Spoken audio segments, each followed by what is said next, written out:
That's all good. All good. All right, we're live. All right, so let me get this back over here. One sec. Get the CBC here. Let me turn the volume on here. Can you hear this? Capitol tonight, Lindsay. Yep, So many I can things hear it. All right, awesome.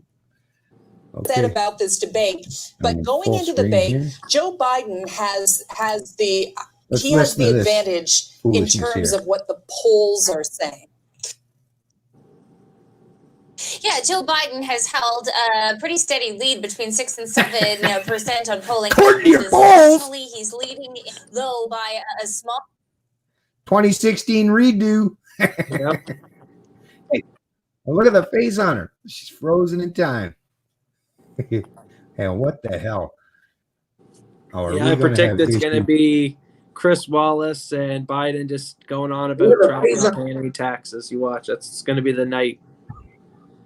Yeah, I know. Oh, that's the setup, right? That's the setup That's I'm the hearing setup. so far. Trump dad, pay your taxes, by the way. Yeah. Hashtag taxation. Yeah. Basically, he just proved he's the biggest ANCAP in the world, man. He only had to pay $750. Then that's impressive. Yeah, that's Which pretty you know wild, he right? didn't, because anytime you go to the store, you put gas in your plane or anything, you're always taxed 100 different ways. So the man's paid his due in taxes. I'd say. Well, I've seemingly lost the connection here. Why is this happening? It might be because of my crappy internet too. That's always going to be an issue with live, because that's the thing. We're live streaming, and I'm live streaming a live stream. We're live streaming a live stream while I'm live streaming. That's probably not good for my internet connection here. Shoot. Let's see what's going on here.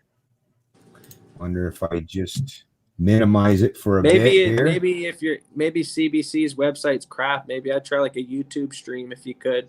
Yeah, here. Let me do that. Maybe I could find something. I just want something that's not going to friggin' mess around with like some copyright nonsense or something here. CBC has their own YouTube though. They should be live on that. Yeah. Oh, yeah. Yeah. Okay. CBC presidential debate. Presidential debate. Okay, let's see what we got here. Special. Okay. CBC News. Streamed 3 years ago. Oh, okay. Well, we don't want that. We don't want that. Wait, now live now. Here we go. Oh, that's NBC News. Damn it. Yeah, I actually don't see many CBC. It's funny they're not actually covering it on their YouTube. Yeah, of course not. Well, right now they're covering CBC national COVID resurgence in nursing homes, of course, because that's the big concern. Let's see. Presidential debate live. I'll just do live. Yeah, there we go. Let's try that. See what's coming up. Okay, so we got Yahoo, CNN, ABC, NBC, Bloomberg, PBS. I got CBC News, the national. It says starting in 2.5 minutes, but I don't know what exactly starting. Oh, it's on actually YouTube? Really? Yeah. So what'd you put? Presidential Live, CBC National? I just put CBC, and then I went to the filters, and I put the filters by live. Oh, I see the national. Oh, no, actually, mine says Democrat sees on reports of tax avoidance. I see C-SPAN is live right now. It's the YouTube channel CBC News, the national.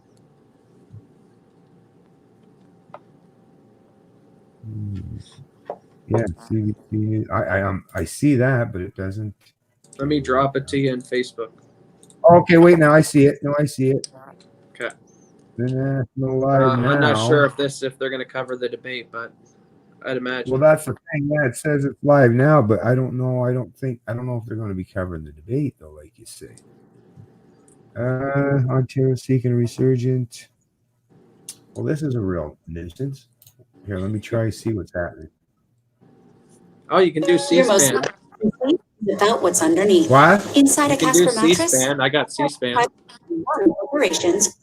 Yeah, well, I seen the C-SPAN. I wonder if we can C-SPAN's do coming that. through crisp and clear. All right, maybe I'll look for that C-SPAN. Okay, let's try that. Okay, I got that one right here. Oh yeah, mask up. Okay, so we got that. Yeah, I We got Chris sound? Wallace on stage right now on C-SPAN. I'm on C-SPAN, but all I'm seeing is a chick sitting there with a mask on. Yeah, okay, yeah, we're the same. Yeah, there we go. That's a good stream. Okay, all right. Let me take off the CBC. I guess we're changing things up here then.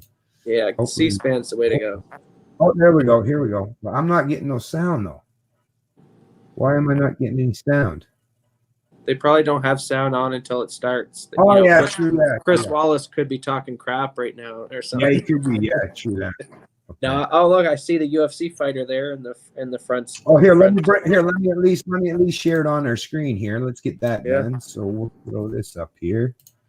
There we go. Can you see it now? Can you see me now? Yeah, you got there we Ivanka. go. You got Boy, UFC Ivanka. fighter there. Ivanka. Okay, hold on. I'm gonna full screen this bad boy. We're gonna full screen here. Let's see what happens. Come on. Keep going. Keep going. All right, we're good. We're good. Oh, look at Eric. Looking all sophisticated. Is he coming out tonight about being gay? Did you hear about that? What's that? It was- Double on B? It was it was trending on Twitter. Or no, was it Eric Trump or no? What's the other one? Oh, something that was The other one's trending on Don about Jr. No, it wasn't Don Jr. Hold on, let me go back. Let me open up Twitter real quick and see if it's still Oh, still here we go. trending. Here we go. Here we go. Get your popcorn and If drinks ready, If it's folks. anything like 2016, it's going to be entertaining as hell. Yeah. Okay, forget about Twitter. No, that's it. Okay, does the sound good though? Well, we won't Yeah, know I just heard, yet. I heard some clapping. Cool. All right. You bastards are early back in 5. Sorry, Steve, buddy. Try. Yeah, that's what we did, Steve. Steve's in the chat there.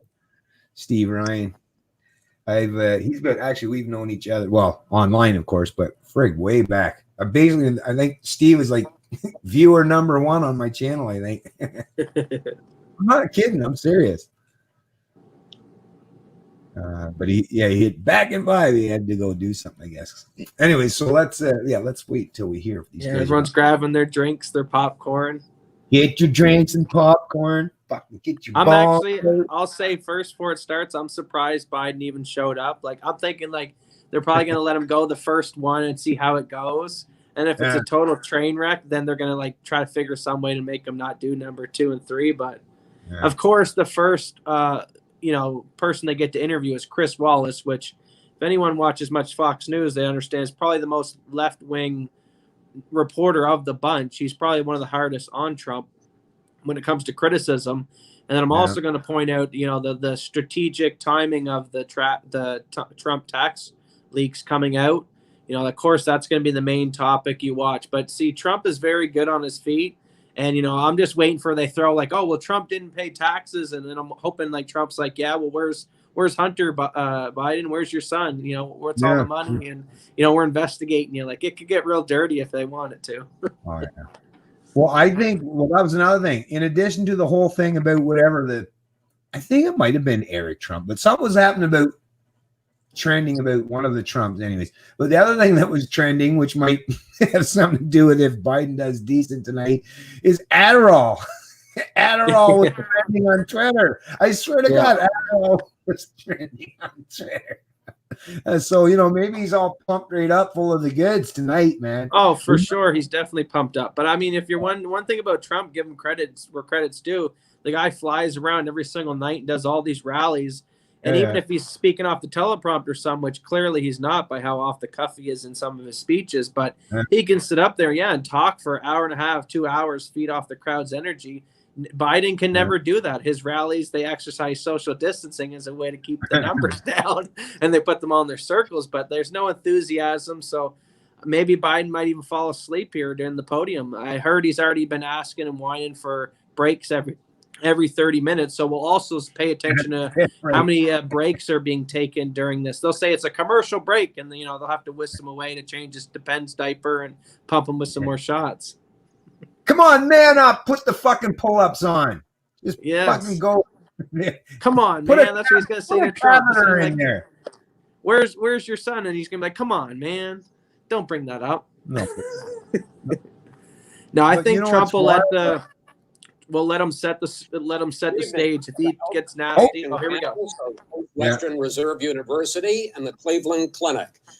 I'm Chris Wallace of Fox News, and I welcome you to the first of the 2020 presidential debates between President Donald J. Trump and former Vice President Joe Biden. This debate is sponsored by the Commission on Presidential Debates. The commission has designed the format, 6 roughly 15-minute segments with 2-minute answers from each candidate to the first question, then open discussion for the rest of each segment. Both campaigns have agreed to these rules. For the record, I decided the topics and the questions in each topic.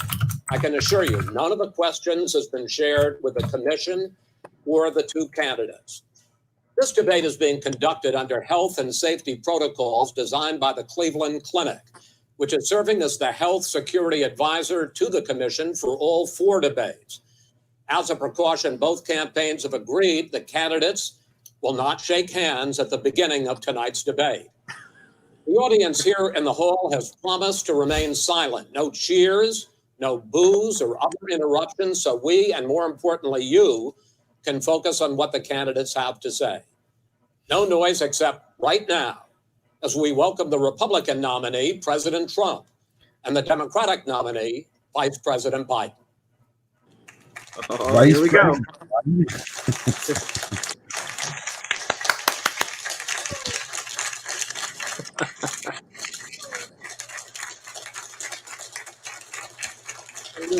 Let's get ready to rumble.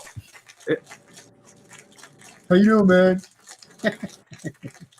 Gentlemen, a lot of people have been waiting for this night, so let's get going. Our first subject is the Supreme Court. Ooh. President Trump, you nominated Amy Coney Barrett over the weekend to Is it loud enough, Matt? the late it's good. Ruth Bader Ginsburg on the court.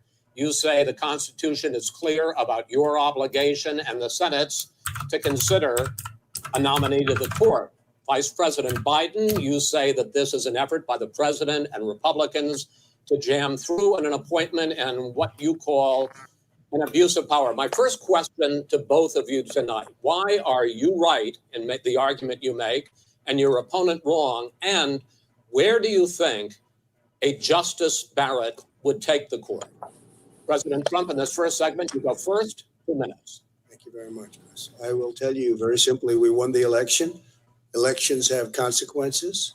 We have the Senate, we have the White House, and we have a phenomenal nominee, respected by all, top academic, good in every way. In fact, some of her biggest endorsers are very liberal people from Notre Dame and other places. So I think she's going to be fantastic. We have plenty of time, even if we did it after the election itself. I have a lot of time after the election, as you know. So I think that she will be outstanding. She's going to be as good as anybody that has served on that court. We really feel that. We have a professor at Notre Dame, highly respected by all, said she's the single greatest student he's ever had. He's been a professor for a long time at a great school.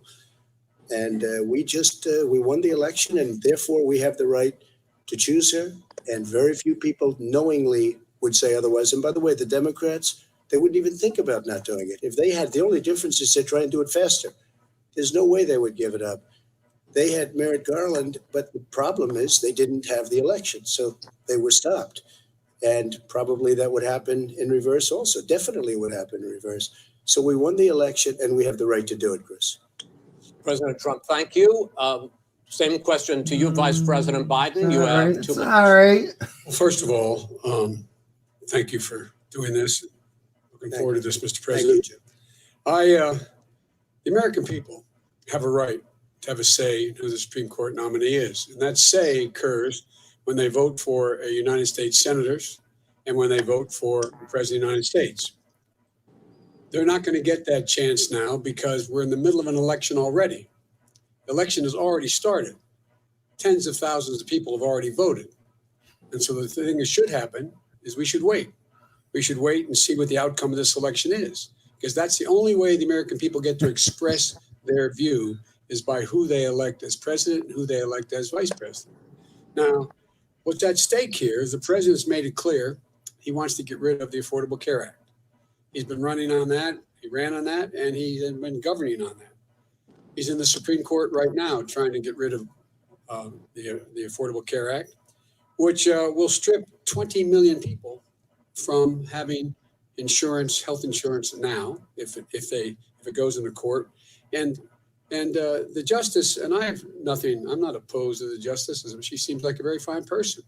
But she's written before she went on the bench, which is her right, that she thinks that the Affordable Care Act is not constitutional. The other thing is on the court, and if it's struck down, what happens? Women's rights are fundamentally changed. Once again, a woman could be held pay more money because she has a pre-existing condition of pregnancy. They were able to charge a woman more for the same exact procedure a man gets. And that ended when we, in fact, passed the Affordable Care Act. And there's 100 million people who have pre-existing conditions, and they'll be taken away as well. Those pre-existing conditions, the insurance companies are going to love this. And so it's just not appropriate to do this before this election. If he wins the election and the Senate is Democrat or Republican, then he goes forward. If not, we should wait until February. All right. There aren't 100 million people with pre-existing conditions. As far as the say is concerned, the people already had their say. Okay, Justice Ginsburg said very powerfully, very strongly, at some point 10 years ago or so, she said a president and the Senate is elected for a period of time, but a president's elected for 4 years. We're not elected for 3 years. I'm not elected for 3 years. So we have the Senate, we have a president. It's elected to the next during election. that period of time, we have an opening. I'm not elected for 3 years. I'm elected for 4 years. The And the election's 100 already million started. people, Joe, the 100 million people is totally wrong. I don't know where you got that number. The bigger problem that you have is that you're going to extinguish 180 million people with their private health care that they're very That's happy simply with. not true. Well, you're simply knows going that. to socialist. Go You're ahead. going to socialist medicine. We're now into, gentlemen, we're now into open discussion. Open discussion. Open discussion. Yes, I agree. Go ahead, Vice President. Number one, he knows that what I proposed. What I proposed is that we expand Obamacare and we increase it. We do not wipe any. And one of the big debates we had with 23 of my colleagues trying to win the nomination that I won, were saying that Biden wanted to allow people to have private insurance still. They can. They do. They will. You can My keep your proposal- doctor. You said, and it's not what That your is- party has said. That is simply Your party a lie. doesn't say it. Your party That is wants to simple. go socialist My medicine party is and me. socialist Right healthcare. now, I am And the they're going to Democratic dominate Party. you, Joe. You know that. I am the Democratic Party right now. The platform of the Not according Democratic to Party Harris. is what I, in fact, approved of. What I approved of. Now, here's the deal. The deal is that it's going to wipe out pre-existing. By the way, the 200,000 people that have died on his watch, how many of those have survived? Well, there's 7 million people that contracted COVID. What does it mean for them going forward if you strike down the Affordable Care Act? Joe, you've had Pre-existing- 308,000 military people dying because you couldn't provide them proper health care in the military. So don't tell me I'm about happy this. to talk about And if this. you were here, Look, it here's would the be deal. 200. It would be 2 million people because you were very late on the draw. You Late didn't on want the me to draw. ban China, which was heavily infected. You didn't want me to ban, All right, gentlemen, Europe, which was heavily Mr. President. infected. You would have been Mr. later, Joe. Mr. Much President, later. Mr. You're talking President, about 2 million people. You're not Mr. President, as a Shut it down. moderator, we are going to talk about COVID in the next segment, but go ahead. Shut it down, Chris. Shut it down. Is that the president also is opposed to Roe v. Wade. That's on the ballot as well in the court. And so that's also at stake right now. And so the election is You already don't know it's on the begun. ballot. I- Why is it on the ballot? Because Why is it you on the said ballot? It's not you're- on the ballot. it's on the ballot in the I court. don't think so. In the court. Well, There's nothing happening there. Donald, would And you just don't be quiet know for a minute? her view on Roe v. Wade. You I don't her know. view. Well, all right, let's talk. We got a lot to unpack here, gentlemen. We got a lot of time. On healthcare, and then we'll come back to Roe v. Wade. All right. Mr. President, the Supreme Court will hear a case a week after the election in which the Trump administration, along with 18 state attorneys general, are seeking to overturn That's right. Obamacare, to end Obamacare. You have spent the last... Because they want to give good health care. If I may ask my question, sir. Over the last 4 years, you have promised to repeal and replace Obamacare, but you have never in these 4 years come up with a plan, a comprehensive plan to replace Obamacare. Of course I have. Well, I got rid of the individual mandate. I'm going to give you an opportunity. I got rid of the individual mandate, which was a That big is not chunk a of comprehensive Obamacare. That plan. is absolutely a big thing. That was That- the worst I part of didn't ask, Obamacare. sir. Chris, You're that was the debating him, worst not part of me. Obamacare. Let me ask my question. Well, I'll ask Joe. I The know. individual mandate was the most unpopular aspect of Mr. Obamacare. I President, got rid of it. I'd like And you we to, will Mr. protect people with President, I'm the pre-existing moderator of this conditions. debate, and I would like you to let me ask my question, and then you can answer. Go ahead. You, in the course of these 4 years, have never come up with a comprehensive plan to replace Obamacare. And just this last Thursday, you signed a largely symbolic executive order to protect people with pre-existing conditions 5 days before this debate. So my question, sir, is what is the Trump healthcare plan? Well, first of all, I guess I'm debating you, not him, but that's okay. I'm not. Just tell you something. There's nothing symbolic. I'm cutting drug prices. I'm going with. See, that's what he's gotta favored do nations, which right no there, president yeah. has I'll do because you're going against big pharma. Drug prices will be coming down 80 or 90%. You could have done it during your 47-year period in government, but you didn't do it. Nobody's done it. So we're cutting healthcare. What about All of the pre-existing things that conditions? we've done, He has not insulin. cut I healthcare. give you an example. Insulin. It was destroying families, destroying people because I'm getting it for so cheap.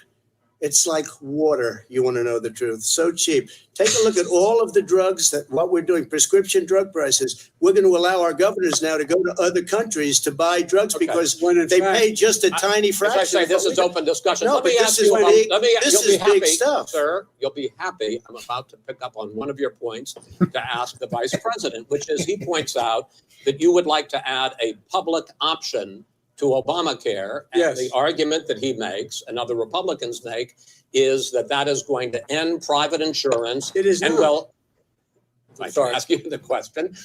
It will Not what your end. party says, by the way. It will end private insurance and create a government takeover of healthcare. It does not. It's only for those people who are so poor they qualify for Medicaid. They can get that free in most states, except governors who want to deny people who are poor Medicaid. Anyone who qualifies for Medicare Medicaid would automatically be enrolled in the public option. The vast majority of the American people would still not be in that option. Number one. Joe, you Number agreed two. with Bernie Number- Sanders, I- who's I far did. left, on the manifesto. That Manifesto. gives you socialized medicine. Look, hey, you saying I'm not you gonna- the fact of the matter is, I beat Bernie Sanders. Not by much. I beat him a whole hell of a lot. I'm here standing facing you, old buddy. Pocahontas would have left Well, 2 I days tell early. you, You would have lost every All he primary. knows how to do is State. You got look. very lucky. Here's the deal. I got very lucky, and you get very lucky tonight as well. And tonight I'm going to make What? sure because With what? here's the deal. Here's the deal. The fact is that everything he's saying so far is simply a lie. I'm not here to call out his lies. Everybody knows he's a liar. But you I just agree. want to Hey, make Joe, sure. you're the liar. I want to make sure. Graduated last in your class, not first in your I- class. I want to make Mr. sure. President, can you let him finish, sir? He doesn't know how to do that. He has. Surprised. You pick Be surprised. the Go ahead, wrong Joe. guy, the wrong Go, night Joe. at the wrong time. Listen, you agreed with Here's the Bernie deal. Sanders to the The manifesto. whole idea. Let him- Now he's avowing. There is no manifesto. Number Please let one. him speak, Mr. Number two. You just lost the left. Number two. You just lost the left. You agreed with Bernie Sanders on a plan. See, this is what it has to be. It really does have to be this way.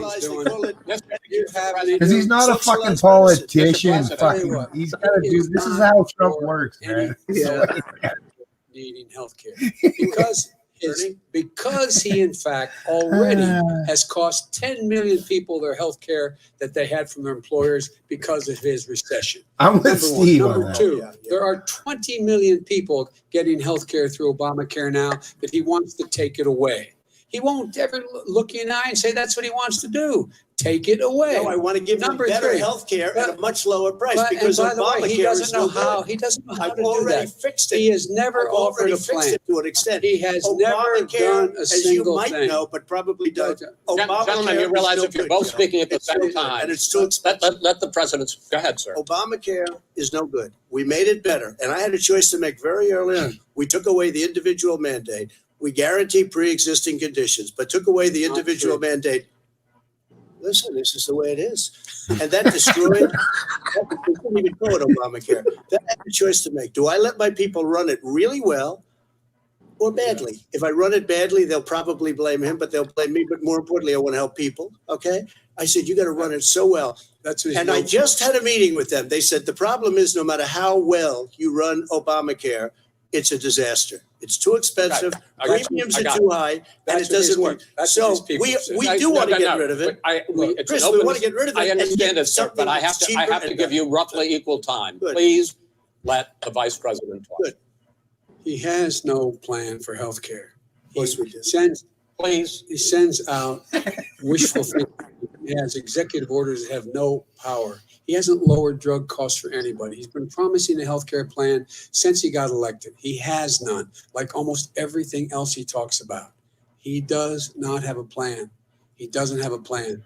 And the fact is, this man doesn't know what he's talking about. All right, He's I have against- one final question for you. Sure. Mr. Vice President. If Senate Republicans, we were talking originally about the Supreme Court here, if Senate Republicans go ahead and confirm Justice Barrett, there has been talk about ending the filibuster or even packing the court, adding to the 9 justices there. You call this a distraction by the Do you president. support it, Joe? The president. It was brought up by some of your Democratic colleagues in the Congress. So my question to you is, you have refused in the past to talk about it. I agree, Are you Corey. going I to agree. tell the American people tonight whether or not you will support either ending the filibuster or packing the court? Whatever position I take in that, that'll become the issue. The issue is the American people should speak. You should go out and vote. You're in voting now.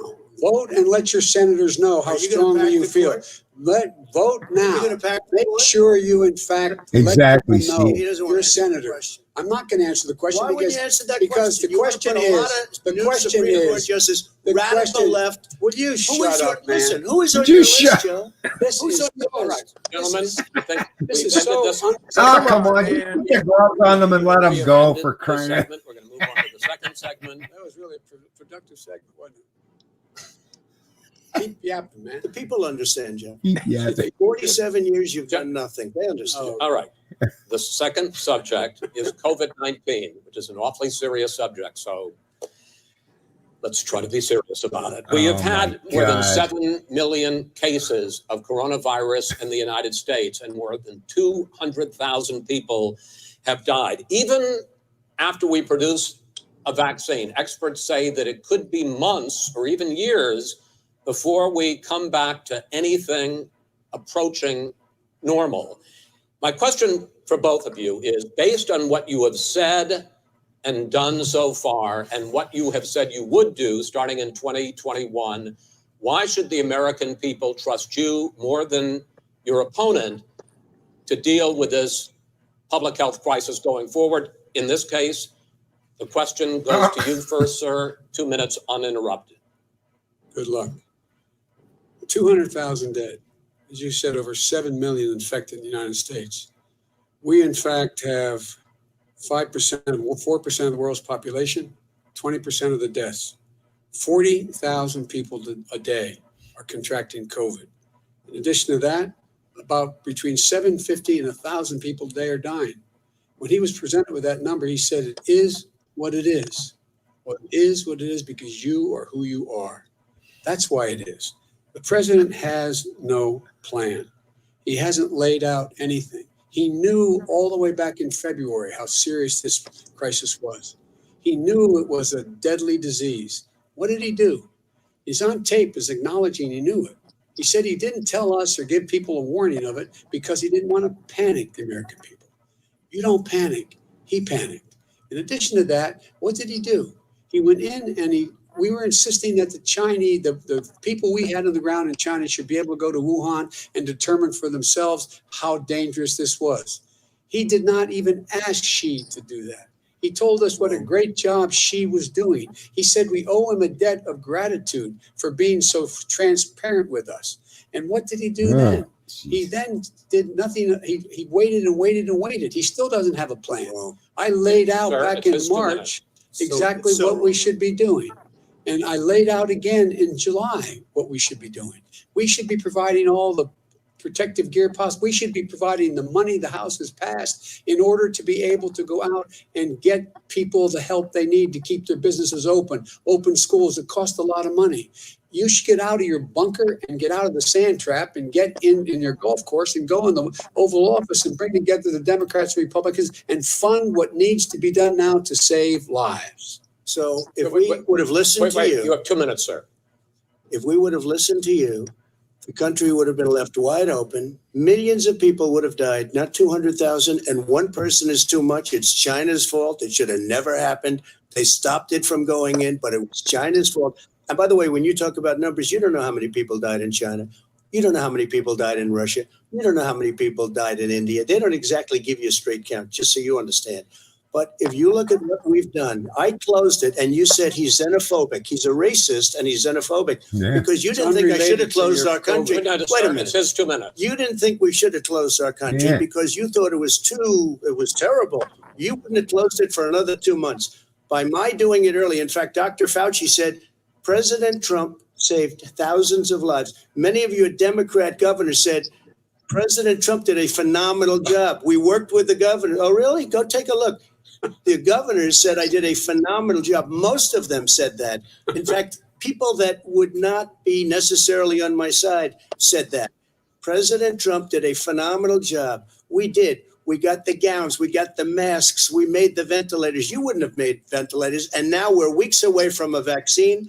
We're doing therapeutics already. Fewer people are dying when they get sick. Far fewer people are dying. We've done a great job. The only thing I haven't done a good job, and that's because of the fake news. No matter what you say to them, they give you bad press on it. It's just fake news. They give you good press. They give me bad press because that's the way it is, unfortunately. But let me just tell you something. I don't care. I've gotten used to it. But I'll tell you, Joe, you could never have done the job that we did. You don't have it in your blood. You could have never done that job. I know how to do the job. I know how to get the job Well, you didn't do very well in swine flu. H1N1, you were a disaster. Your own chief of staff said you were a disaster. 14,000 people died, not 200,000. There was no economic recession. Sir, you made a There was no recession. You made a point. Let him answer. And there was we didn't shut down the economy. This is his economy he shut down. The reason it's shut down is because, look, you folks at home, how many of you got up this morning and had an empty chair at the kitchen table because someone died of COVID? How many of you were in a situation where you lost your mom or dad and you couldn't even speak to them? You had a nurse holding a phone up so you could, in fact, say, lost far more people. Far more people. And you would have been. And by the way, his own CDC director says we could lose as many as another 200,000 people between now and the end of the year. And he held up. He said, if we just wear a mask, we can save half those numbers. Just a mask. And by the way, in terms of the whole notion of a vaccine, we're for a vaccine, but I don't trust him at all, nor do you. I know you do. What we trust is a scientist. You don't we trust Dr. Johnson Fauci. Johnson, Pfizer? Okay, by the way, gentlemen, let me move on to questions about the future, because you both have touched on two of the questions I'm going to ask.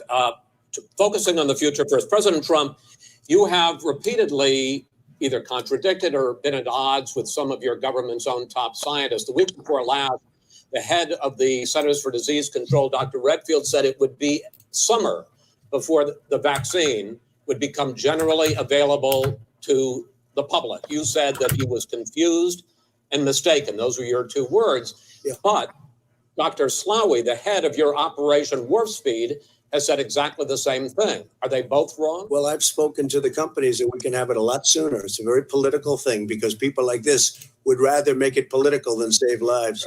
It is a very political thing. I've spoken to Pfizer. I've spoken to all of the people that you have to speak to. We have great Moderna, Johnson & Johnson, and others.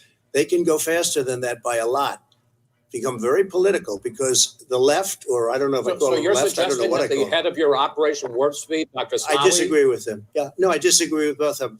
And he didn't say that. He said it could be there, but it could also be much sooner. I had him in my office 2 days ago. he talked about the summer, sir, before it's generally available. Just He like said it's a possibility that we'll have the answer before November 1st. It could also be when after it's that. generally available. not when Well, it will we're be. going to deliver it right away. We have the military all set up logistically. They're all set up. We have our military that delivers soldiers, and they can do 200,000 a day. They're going to be This is delivering the to same man. It's who all told set you up. By Easter, this would be gone away. By the warm weather, it'd be gone. Miraculous, like a miracle. And by the way, maybe you could inject some bleach in your arm, and that would take care of it. This is the That was same said man. sarcastically, That was you him. know that. I- That was said sarcastically. And so here's the deal. This man is talking about a vaccine. Every serious company is talking about maybe having a vaccine done by the end of the year. But the distribution of that vaccine will not occur until sometime beginning or the middle of next year to get it out, if we get the vaccine. And pray God we will.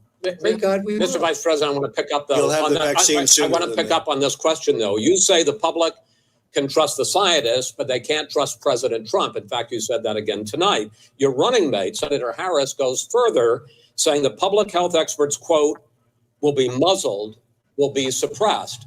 Given the fact that polls already show that people are concerned about the vaccine and are reluctant to take it, are you and your running mate, Senator Harris, contributing to that fear? No more than the question you just asked him. You pointed out. He puts pressure and disagrees with his own scientists. But you're saying you Everybody can't, or knows. Senator And Harris is saying no, you can't trust the scientists. No. You can't trust the scientists.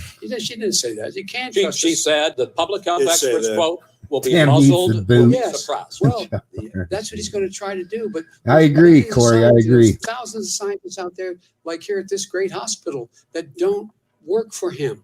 Their job doesn't depend on him. That's not. They're the people. And by I the way, spoke to the in fact, scientists that are in charge. by the way, They will have and- the vaccine very soon. Let him finish. Do you believe for a moment what he's telling you in light of all the lies he's told you about the whole issue relating to COVID?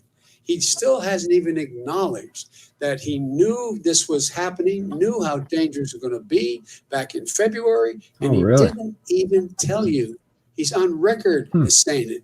He panicked or he just looked at the stock market, one of the two, because guess what? A lot of people died. And a lot more are going to die unless he gets a lot smarter, a lot quicker. So- Mr. President? Did you use the word smart? So you said you went to Delaware State, but you forgot the name of your college. You didn't go to Delaware State. You graduated either the lowest or almost the lowest in your class. Don't ever use the word smart with me. Don't ever use it. Oh, give me a break. Because you know what? There's nothing smart about you, Joe. 47 years you've done Well, nothing. let's have this debate. And if you would have had, let me just tell you something, Joe. No, If you would have had the charge of what I was put through, I had to close the greatest economy in the history of our country. And by the way, now it's being built again. You see, And We're it's going to going get up to the fast. economy in the next segment, sir. It's going up fast. Okay. Forward to talking. When it comes to how the virus has been handled so far, the two of you have taken very different approaches, and this is going to affect how the virus is handled going forward by whichever of you ends up becoming the next president. I want to quickly go through several of those. Reopenings. Vice President Biden, you have been much more reluctant I'm than just going President through this Trump full screen about for a second. reopening the economy and schools. Why, sir? because he doesn't have a plan. If I were running, I know what the plan is. You've got to provide these businesses the ability to have the money to be able to reopen with the PPE as well as with the sanitation they need. You have to Tell provide that to them Nancy plastic. Pelosi. Well, he's just shut for a minute. Tell it to See, Nancy so- Pelosi. And and Schumer, by the Brian way, Chuck. Nancy Pelosi and Schumer, they have a plan. He won't even meet with them. The Republicans won't meet with the Okay. Senate. And he sits in his golf course. And, I mean, literally, think about it. You probably All right, play think more than about I do, Joe. What about this question of reopenings and the fact? Well, he wants to shut down this country, Oh. and I want to keep it open. And we You did a just- great he thing just by admitted shutting he it shut down. it down. Wait a minute, Joe. Let me shut you down for a second, Joe. Just for 1 second. We want to. He wants to.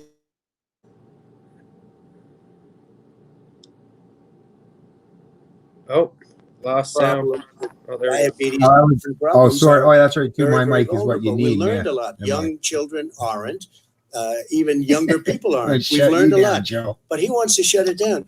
More people will be hurt by continuing. If you look at Pennsylvania, if you look at certain states that have been shut down, they have Democrat governors all. One of the reasons they're shut down is because they want to keep it shut down until after the election All right, on I November want to 3rd. move on to another Because subject. it's a I want to move political on to thing. another I subject. gotta But respond. those, I but wanna those move- states, gentlemen, I those wanna move states on to are another not subject. doing well that are shut down Which is right Gotta now. now. respond to that. Wants President to shut down Trump, the you whole have country. begun to increasingly question the effectiveness of masks as a disease preventer.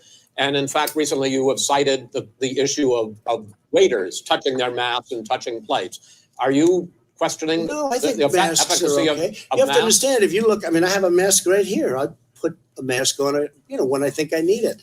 Tonight, as an example, everybody's had a test and you've had social distancing and all of the things that you have to, but I Just wear like your masks rallies. when neted. When needed, I wear masks. Okay, let me ask. I don't wear masks like him. Every time you see him, he's got a mask. He could be speaking for a minute. He shows up with the biggest mask I've ever seen. I will say, Vice President Biden, go ahead. Look, the way to open businesses is give them the wherewithal to be able to open. We provided money. The But Congress, I was asking you, sir, about masks. well, masks make a big difference. His own head of the CDC said if we just wore masks between now, everybody wore masks and social distance between now and January, we'd probably save up to 100,000 lives. It matters. And If they've we all also hid in the said- fucking basement, they've nobody also would said, fucking ever no get injured serious or run person over said the opposite. or in an No accident serious either. All right, I wanna Dr. ask you- Fauci. Dr. Fauci said He the did I not want say to the ask you, we opposite. got a said little very bit more than a strongly, minute left in this masks segment. are not good. Then he changed his mind. He said masks good. I I'm want to okay with masks. I I'm want to not ask you fighting both about masks. one last subject because your different approaches has even affected the way that you have Well, you should be, campaigned. Trump. President Trump, you're holding large rallies with crowds packed together, thousands of people. Outside, yes, sir. Great. Vice President Biden, you are holding much smaller events with Because nobody will show up. people with. All right. In any case, why you holding the big rallies? Why you not? You go first. Because people want to hear what I have to say. I mean, Are you not I've done worried a great about it job spreading as a disease? president, and I'll have 35,000 people show up at airports. We use airports. Are you and not hangars, worried and about we the have a disease lot of issue, people. sir? Well, so far we have had no problem whatsoever. It's outside. That's a big difference, according to the experts. And we do them outside. We have tremendous crowds, as you see. I mean, and literally on 24 hours notice. And Joe does the circles and has 3 people someplace. Okay. Yeah. And a reporter came up to him to ask him a question. He said, no, stand back. Put on your mask. Put on a mask. Have you been tested? I'm way far away from those other people. So that's what he said. I'm going to be okay. He's not worried about you. He's not worried about the people out there breathing in one another. We've had no negative cheek to effect. jowl. No negative effect. We've had no negative effect. And we've had 35, 40,000 All right, people you wanna- at these rallies. Just Yes. quickly finish up because I want to move on to our next. Yes, I would. He's been totally irresponsible the way in which he has handled the social distancing and people wearing masks, basically encourage them not to. All right. He's a fool on this. If you could get the crowds, you would have done the same thing. But you can't. Nobody cares. Gentlemen, can we move on to the Nobody cares. gentlemen? Can we move on to the economy? Yes. The economy is, I think it's fair to say, recovering faster than expected from the shutdown Much This- faster. in the second quarter. The unemployment rate Banshee. fell to 8.4% last month. The Federal Reserve said the hit to growth, which is going to be there, is not going to be nearly as big as they had expected. President Trump, you say we are in a V-shaped recovery. Vice President Biden, you say it's more of a K-shape. What difference does that mean to the American people in terms of the economy? President Trump, in this segment, you go first. So we built the greatest economy in history. We closed it down because of the China plague. When the plague came in, we closed it down, which was very hard psychologically to do. He didn't think we should close it down, and he was wrong. And again, 2 million people would be dead now instead of still 204,000 people is too much. One person is too much. Should have never happened from China. But what happened is we closed it down, and now we're reopening, and we're doing record business. We had 10.4 million people in a 4-month period that we've put back into the workforce. That's a record the likes of which nobody's ever seen before. And he wants to close down. He will shut it down again. He will destroy this country. You know, a lot of people between drugs and alcohol and depression, when you start shutting it down, you take a look at what's happening in some of your Democrat-run states where they have these tough shutdowns. And I'm telling you, it's because they don't want to open it. One of them came out last week. You saw that. Oh, we're going to open up on November 9th. Why November 9th? Because it's after the election. They think they're hurting us by keeping them closed. They're hurting people. People know what to do. They can social distance. They can wash their hands. They can wear masks. They can do whatever they want. But they got to open these states up. When you look at North Carolina, when you look, and these governors are under siege, Pennsylvania, Michigan, and a couple of others, you got to open these states up. It's not fair. You're talking about almost it's like being in prison. Does somebody have a remote control back divorce. there? They just Look at what's pumped going on with fucking Trump's alcoholism and fucking drugs. level of It's a very, very Adderall up sad or thing. something because And he's he'll starting close to down kick the whole butt here country. now. This guy will close down the whole country and destroy our country. Our country Now is Biden's coming gonna back have to crank incredibly his well, up. setting records as it does it. We don't need somebody to come in and say, let's shut it down. All right, your 2 minutes, sir. We're now moved to you. As I said, posing the question, the president says it's a V-shaped recovery. You say it's That was a the smartest thing K-shaped he said was to say, recovery. like treat What's the the fucking people like difference fucking is- adults. Millionaires and billionaires like him in the middle of the COVID crisis have done very well. Billionaires have made another $300 billion because of his profligate tax proposal, and he only focused on the market. But you folks at home, you folks living in Scranton and Claymont and all the small towns and working class towns in America, how well are you doing? This guy paid a total of $750 in Wrong. tax. Sir, wait a minute, sir. Yeah, I understand. You've agreed to the 2 minutes, so please let him have it. Do I get my time back? The fact is that he has, in fact, worked on this in a way that he's going to be the first president of the United States to leave office having fewer jobs in his administration than when he became president. Fewer jobs than when he became president. First one in American history. Secondly, the people who have lost their jobs are those people who have been on the front lines, those people who have been saving our lives, those people who have been out there dying, people who've been putting themselves in a way to make sure that we could all try to make it. And the idea that he is insisting that we go forward and open when you have almost half the states in America with a significant increase in COVID deaths and COVID cases in the United States of America. And he wants to open it up more. Why does he want to open it up? Why doesn't he take care of the American? You can't fix the economy until you fix the COVID crisis. And he has no intention of doing anything about making it better for you all at home in terms of your health and your safety. Schools, why aren't schools open? Because it costs a lot of money to open them safely. You know, they were going to give, his administration was going to give the teachers and school students masks. Then they decided, no, couldn't do that because it's not a national emergency, not a national emergency. They've done nothing to help small businesses, nothing. They're closing. 1 in 6 is now gone. He ought to get on the job and take care of the needs of the American people so we can open safely. All right, your time is up, sir. We are going to get to. I have to respond to that. Well, you both have 2 minutes, sir. Excuse me, he made a statement. So did you. People want their schools. No, people want their schools open. They don't want to be shut Yeah, down. I feel the They don't same want their way, state Corey. shut down. They want their restaurants. I look at New York. It's so sad. What's You end happening up, in and New York. actually It's you end almost up like a with ghost a town. better And I'm citizenry, sure just like you every end up government with they've better done in New fucking York. children if you People treat want their them as places responsible open. They people, want to get back as to their personally lives. responsible. They'll be careful, Safe. but they want their schools Okay. open. People want I'm to the be one that safe. brought back football. By the way, I brought back Big Ten football. It was me, and I'm very happy to do it. And All right, people of let's- Ohio are very proud of me. And you know We're how going I to get found back, out? When it took a gentlemen, phony we're going to ad. get to your economic plans going forward in a moment. But first, Mr. President, as you well know, there's a new report that in 2016, the year you were elected president, in 2017, your first year as president, that you paid $750 a year in federal income tax There it each of those comes. years.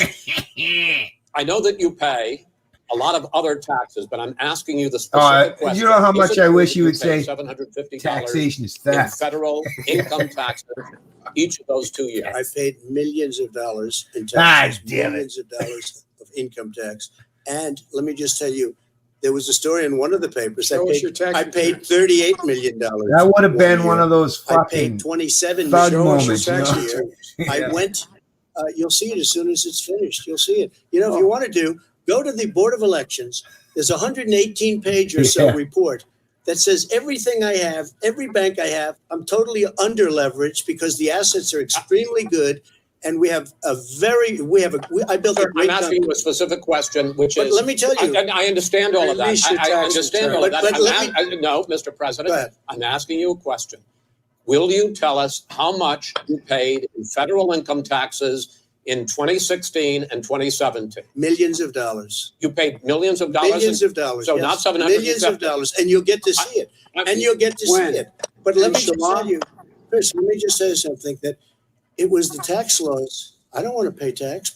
Before I came here, I was a private developer. I was a private business people. Like every other private person, unless they're stupid, they go through the laws, and that's what it is. He passed a tax bill that gave us all these privileges That's for right. depreciation Exactly. and for tax credits. We built the He's just buildings, taking we get tax advantage of the credits like loopholes that Hill the fucking on government Pennsylvania give Avenue. them. You get Okay. a massive, which by the way, was given to me by the Obama administration, if you can believe that.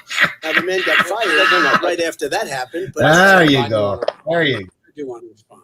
Look, the tax code that made him, put him in a position that he pays less tax than a school teacher makes on the money a school teacher makes is because of him he says he's smart because he can take advantage of the tax code. And he does take advantage of the tax code. That's why I'm going to eliminate the Trump tax cuts. And we're going to eliminate those tax cuts and make sure that we invest in the people who, in fact, need the help. People out there need help. But why didn't you do it over the last 25 years? Because you Why are didn't you president. do it over Because the you last are 25 president years? No, screwing no, things no. up. You were a senator. You're the worst You were a president vice- America has ever had. Hey, Come Joe, on. you can say it, Joe. I've done more in 47 months. I've done more than you've done in 47 years, Joe.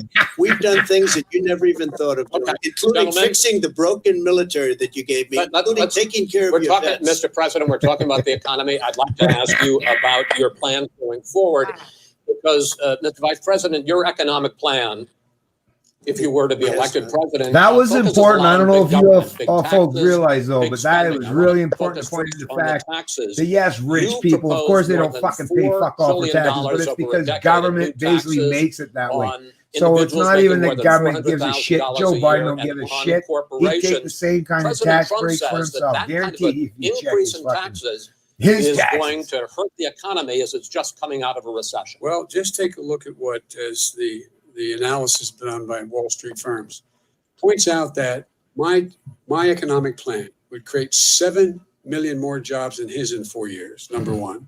And number two, it would create an additional $1 trillion in economic growth because it would be about buying American. That we're going to make this federal government spend $600 billion a year on everything from ships to steel to buildings and the like.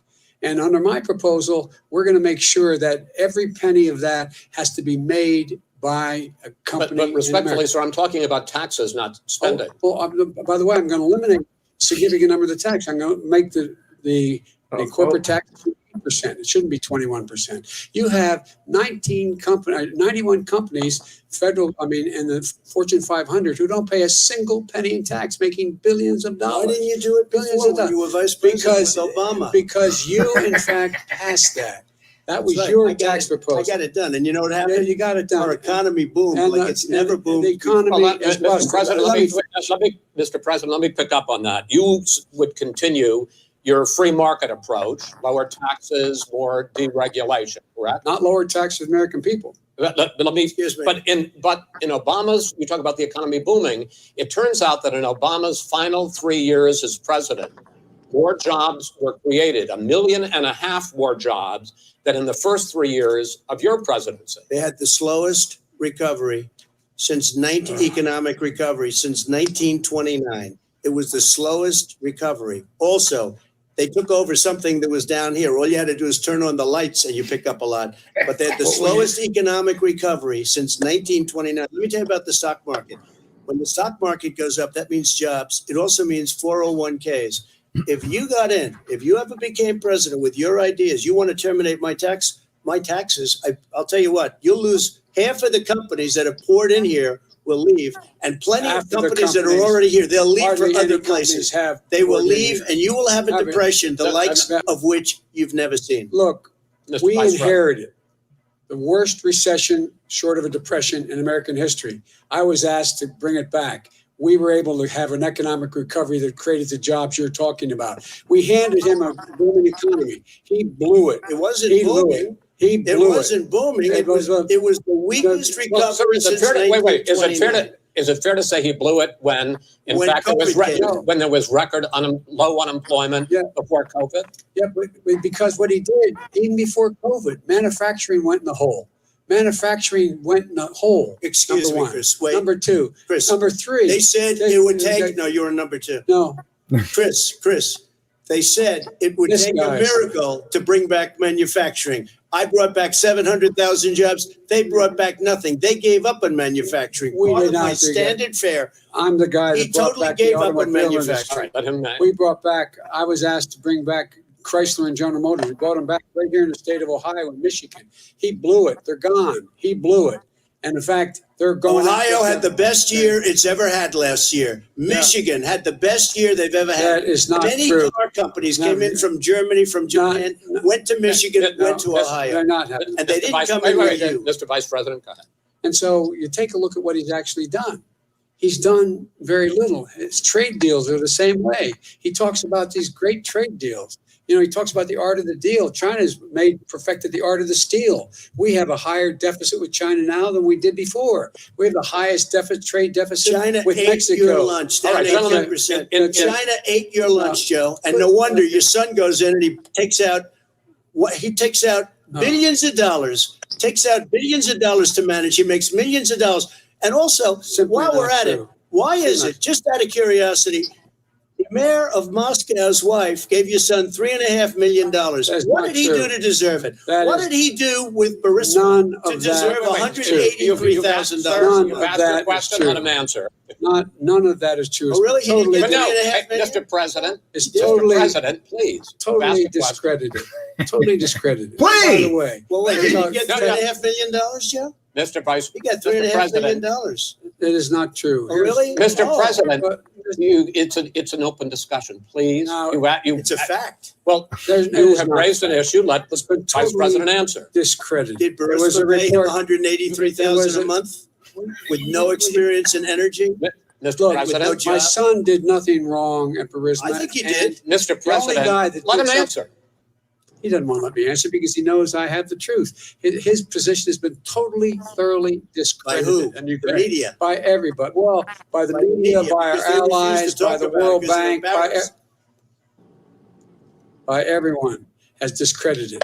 Matter of fact, even Mr. the people President, who please stop. testified under oath. So let me Under ask you oath. this. And- Joe. and- No, no, oath. go ahead, Mr. I'm listening to Even you. People under, He got $3.5 He million testified- from Moscow. he testified under oath in his administration, said, I did my job and I did it very well. Oh, I did really? it I'd like to know who honorably. they are. Well, I'll give you the list I'll of the fire people who them. No, testified. no, go ahead, sir. Sure, you've I'll already fire them. fired most of them because they did a Some good because job. Some people don't Well, do a good here's job. With you, Go they ahead, say, you get here's the, the wait a deal. minute, you get the final word, Mr. Well, it's hard to get any word in with this clown. Huh? Excuse me. This, hey, this let me just person. say, Joe, No, No. Mr. President, $3.5 Mr. million, President, Joe. That is simply Why did not he true. deserve $3.5 million It from did- Moscow? Look, here's the deal. We want to talk about families and ethics. I don't want to do that. I mean, his family we could talk about all night. His family's My already family, No, no, let him- my let- family already lost wrote. a fortune by coming down and helping Go us ahead. with Go ahead, government. sir. and that's Every- such a and they're right that's here. Mr. That's President, such Every a great. single one of them lost. This a is not fortune Mr. about President. my coming and family or helping his us with family. It's government. about your family, They the didn't American put $3.5 people. million He dollars. doesn't. That's not true. It doesn't want to talk about what you need. You, the American people. It's about you. That's what we're talking about. Maybe all right, Not that's the end of the Didn't segment. take We're, the money. we're moving on. He didn't take them. Well, Vice it's a very- President, no. Can I be honest? It's a very important Try to be question. honest. No, He I- stood up. No, He stood up the answer to and the he question is no. threatened Ukraine No, sir, with $1 billion if you That get rid of is the troops. absolutely You know what, you're- not stop. true. You're on tape You're- doing it. you're gonna Not have, true. gentlemen. I hate to raise my voice, but it seems to me, why should I be different than the two of you? Yeah. So here's the deal. Good point. We have Sixth segment. We have ended that segment. We're going to go to the next segment. In that segment, you each are going to have 2 uninterrupted moments. In those 2 uninterrupted minutes, Mr. President, you can say anything you want. I've been asked a question about race, but if you want to answer about something else, go ahead. But I think that the country would be better served if we allowed both people to speak with fewer interruptions. I'm appealing to you, sir, to do that. Well, and him too. Well, frankly, you've been doing more interrupting. Oh, that's than all me. right. He does plenty. Well, less than, sir, less There's than, plenty. no, less than you have. Let's please continue on. The issue of race. Vice President Biden, you say that President Trump's response to the violence in Charlottesville 3 years ago, when he talked about very fine people on both sides, was what directly led you to launch this run for president. Oh.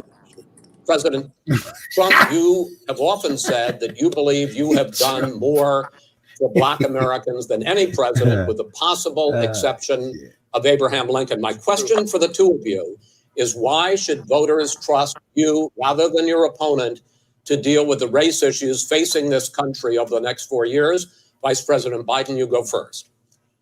It's about equity and equality. It's about decency. It's about the Constitution. Equity. And we have never walked away from trying to require equity for everyone, equality for the whole of America. There's two different words We've there, never dude. accomplished it, but we've never walked away from it like he has done.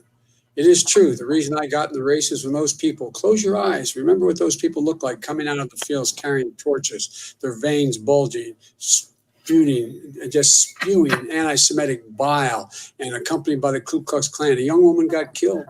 And they asked the president what he thought. He said there were very fine people on both sides. No president has ever said anything like that. It is who's Now, who second- minutes, sir. Second point I'd make to you is that when Floyd was killed, when Mr. Floyd was killed, there was a peaceful protest in front of the White House. What did he do?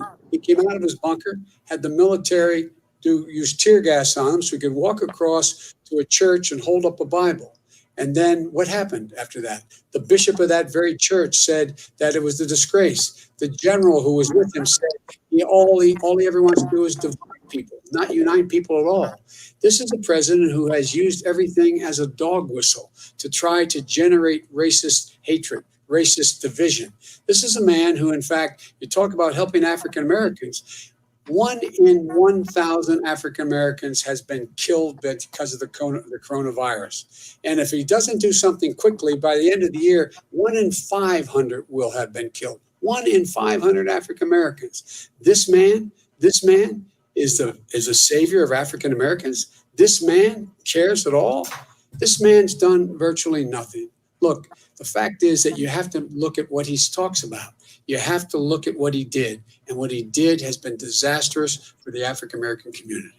So, President Trump, you have 2 minutes. Why should Americans trust you over your opponent to deal with we racism? did a crime bill, 1994, where you call them super predators, African Americans, super predators, and they've never forgotten it. They've never forgotten it, Joe. No, sir, it's his 2 minutes. So you did that, and they call you a super predator, and I'm letting people out of jail now that you have treated the African American population community, you have treated the Black community about as bad as anybody in this country. You did the 1990, and that's why, if you look at the polls, I'm doing better than any Republican has done in a long time, because they saw what you did. You call them super predators, and you've called them worse than that, because you look back at your testimony over the years, you've called them a lot worse than that. As far as the church is concerned, and as far as the generals are concerned, we just got the support of 250 military leaders and generals, total support. Law enforcement, almost every law enforcement group in the United States. I have Florida, I have Texas, I have Ohio, I have Portland. The sheriff just came out today and he said, I support President Trump. I don't think you have any law enforcement. You can't even say the word law enforcement, because if you say those words, you're going to lose all of your radical left supporters. And why aren't you saying those words, Joe? Why don't you say the words law enforcement? Because you know what? If they called us in Portland, we would put out that fire in a half an hour, but they won't do it because they're run by radical left Democrats. If you look at Chicago, if you look at any place you want to look, Seattle, they heard we were coming in the following day and they put up their hands and we got back Seattle. Minneapolis, we got it back, Joe, because we believe in law and order, but you don't. The top 10 cities and just about the top 40 cities are run by Democrats and in many cases radical left. And they've got you wrapped around their finger, Joe, to a point where you don't want to say anything about law and order.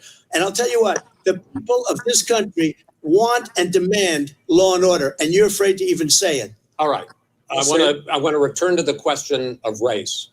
Vice President Biden, after the grand jury in the Breonna Taylor case decided not to charge any of the police with homicide, you said it raises the question, quote, whether justice could be equally applied in America. Do you believe there is a separate but unequal system of justice for blacks in this country? Yes, there's systemic injustice in this country, in education and work and in law enforcement and the way in which it's enforced. But look, the vast majority of police officers are good, decent, honorable men and women. They risk their lives every day to take care of us. But there are some bad apples. And when they occur, when you find them, they have to be sorted out. They have to be held accountable. They have to be held accountable. And what I'm going to do as President of the United States is call together an entire group of people at the White House, well, everything from the civil rights groups to the police officers, to the police chiefs, and we're going to work this out. We're going to work this out so we change the way in which we have more transparency in when these things happen. These cops aren't happy to see what happened to George Floyd. I'm with you, Steve. Cops It's aren't all happy to see what bullshit. happened to All of Breonna it. Taylor. Most All don't of like it. But we have to have a system where people are held accountable. And by the way, violence in response is never appropriate. Never appropriate. Peaceful protest is. Violence is never appropriate. All right. What is peaceful protest? When they run through the middle of the town and burn down your stores and kill people all over the place, and you say peaceful protest? President Trump, No, it's I'm not not, asking. but you say it is. President did not Trump, say I'd like to continue with the Yes, issue of go ahead, race. I please. promise we're going to get to the issue of law and order in a moment. This month, your administration directed federal agencies to end racial sensitivity training that addresses white privilege or critical race theory. Why did you decide to do that, to end racial sensitivity training? And do you believe that there is systemic racism in this country, sir? I ended it because it's racist. I ended it because a lot of people were complaining that they were asked to do things that were absolutely insane, that it was a radical revolution that was taking place in our military, in our schools, all over the place, and you know it, and so does everybody else. And he would know. What is Oh, it was radical totally about racist. racial sensitivity training, sir? If you were a certain person, you had no status in life. It was sort of a reversal.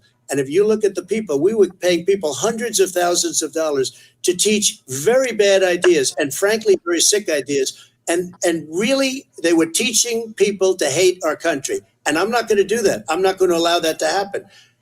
We have to go back to the core values of this country. They were teaching people that our country is a horrible place. It's a racist place. And they were teaching people to hate our country.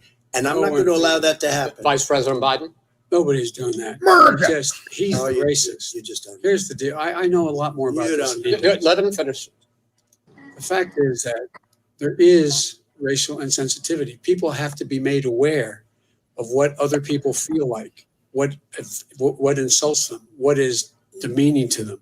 It's important that people know they don't want to. Many people don't want to hurt other people's feelings. It makes a big difference. It makes a gigantic difference in the way a child is able to grow up and have a sense of self-esteem. It's a little bit like how this guy and his friends look down on so many people. They look down their nose on people like Irish Catholics like me and grow up in Scranton. They look down on people who don't have money. They look down on people who are of a different faith. They look down on people who are a different color. In fact, we're all Americans. The only way we're going to bring this country together is bring everybody together. There's nothing we cannot do if we do it together. We can take this on and we can defeat racism in America. President Trump, sir. During the Obama-Biden administration, there was tremendous division. There was hatred. You look at Ferguson, you go to many places. Look at Oakland. Look what happened in Oakland. Look what happened in Baltimore. Look what happened. Frankly, it was more violent than what I'm even seeing now. Oh, my but the Lord. reason This is that ridiculous. the Democrats that run these cities don't want to talk like you about law and order. Violent And you crime. still haven't mentioned. Violent Are you crime. in favor of law and order? I'm in favor of law. You follow Are you in it and a little favor bit of law and order? Go ahead, Yes, I'm say in it. favor. You asked Everybody's the in favor question, of let him finish. law and order. Loses Law and order. Let him. Law and order with justice, where people get treated fairly. And the fact of the matter is, violent crime went down 17%, 15% in our administration. All right. It's gone up on his watch. Went down much more he than had- ours. All right, we're now. is You're, China of Mr. the President, you're going United to. States of America. Mr. President, every record in the Mr. President, you're going to be very happy because we're not going to talk about law and order. Because we have trouble. We're Democratic-run cities. That's and exactly is my question. Democratic. There has been a dramatic increase in homicides in America this summer, particularly, and you often blame that on Democratic mayors and Democratic governors, but in fact, there have been equivalent spikes in Republican-led cities like Tulsa and Fort Worth. So the question is this really a party issue? I think it's a party issue. You can bring in a couple of examples, but if you look at Chicago, what's going on in Chicago, where 53 people were shot and 8 died shot. If you look at New York, where it's going up like nobody's ever seen anything, the numbers are going up 100, 150, 200%. Crime. It is cities. crazy what's going on. And he doesn't want to say law and order because he can't, because he'll lose his radical left supporters. And once he does that, it's over with. But if he ever got to run this country and they ran it the way he would want to run it, we would have our suburbs would be gone. By the way, our suburbs would be gone. And you would see problems like you've He never would seen. know a suburb unless he took a wrong turn. Oh, I know suburbs. He would so not. much I was better. raised. Go ahead, wait a minute. I was raised in the suburbs. This is not 1950. All these dog whistles and racism don't work anymore. Suburbs are by and large integrated. There's many people today driving their kids to soccer practice and/or to black and white and Hispanic in the same car as there have been any time in the past. What really is a threat to the suburbs and their safety is his failure to deal with COVID. They're dying in the suburbs. His failure to deal with the environment. They're being flooded. They're being burned out because his refusal to do anything. That's why the suburbs are in trouble. I do want to talk about this issue of law and order, though. And in the joint recommendation that came from the Biden-Bernie Sanders task force, you talked about, quote, reimagining policing. First of all, what does reimagining policing mean? And do you support? It means Let me, if I might finish the question. What does reimagining policing mean? And do you support the Black Lives Matter call for community control of policing?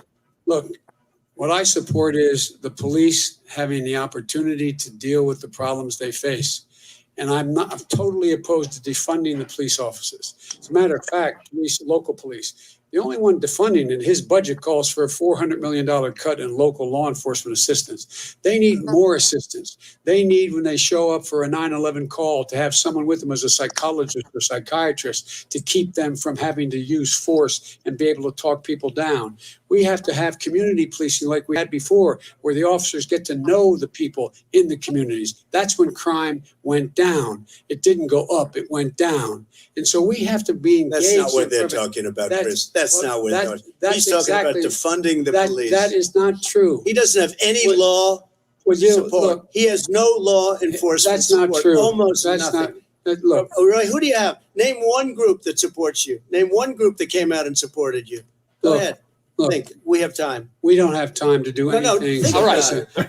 Name right, one folks, law enforcement group that came out and I think, supported gentlemen, you. I think I'm going to take back the There aren't. moderator's I don't think role, there are any. and I want to get to another subject, which is the issue of protests in many cities that have turned violent. In Portland, Oregon, especially, we had more than 100 straight days of protests. You know, I just realized which I watching think the you debate talk about peaceful is protests. I hate Many of government those no turned matter out who of the hell. violence. Mr. Vice President, you say that people who commit crimes should be held accountable. The question I have, though, is as the Democratic nominee, and earlier tonight you said that you are the Democratic Party right now. Have you ever called the Democratic mayor of Portland or the Democratic governor of Oregon and said, hey, you got to stop this, bring in the National Guard, do whatever it takes, but you'd stop the days and months of violence in Portland? I don't hold public office now.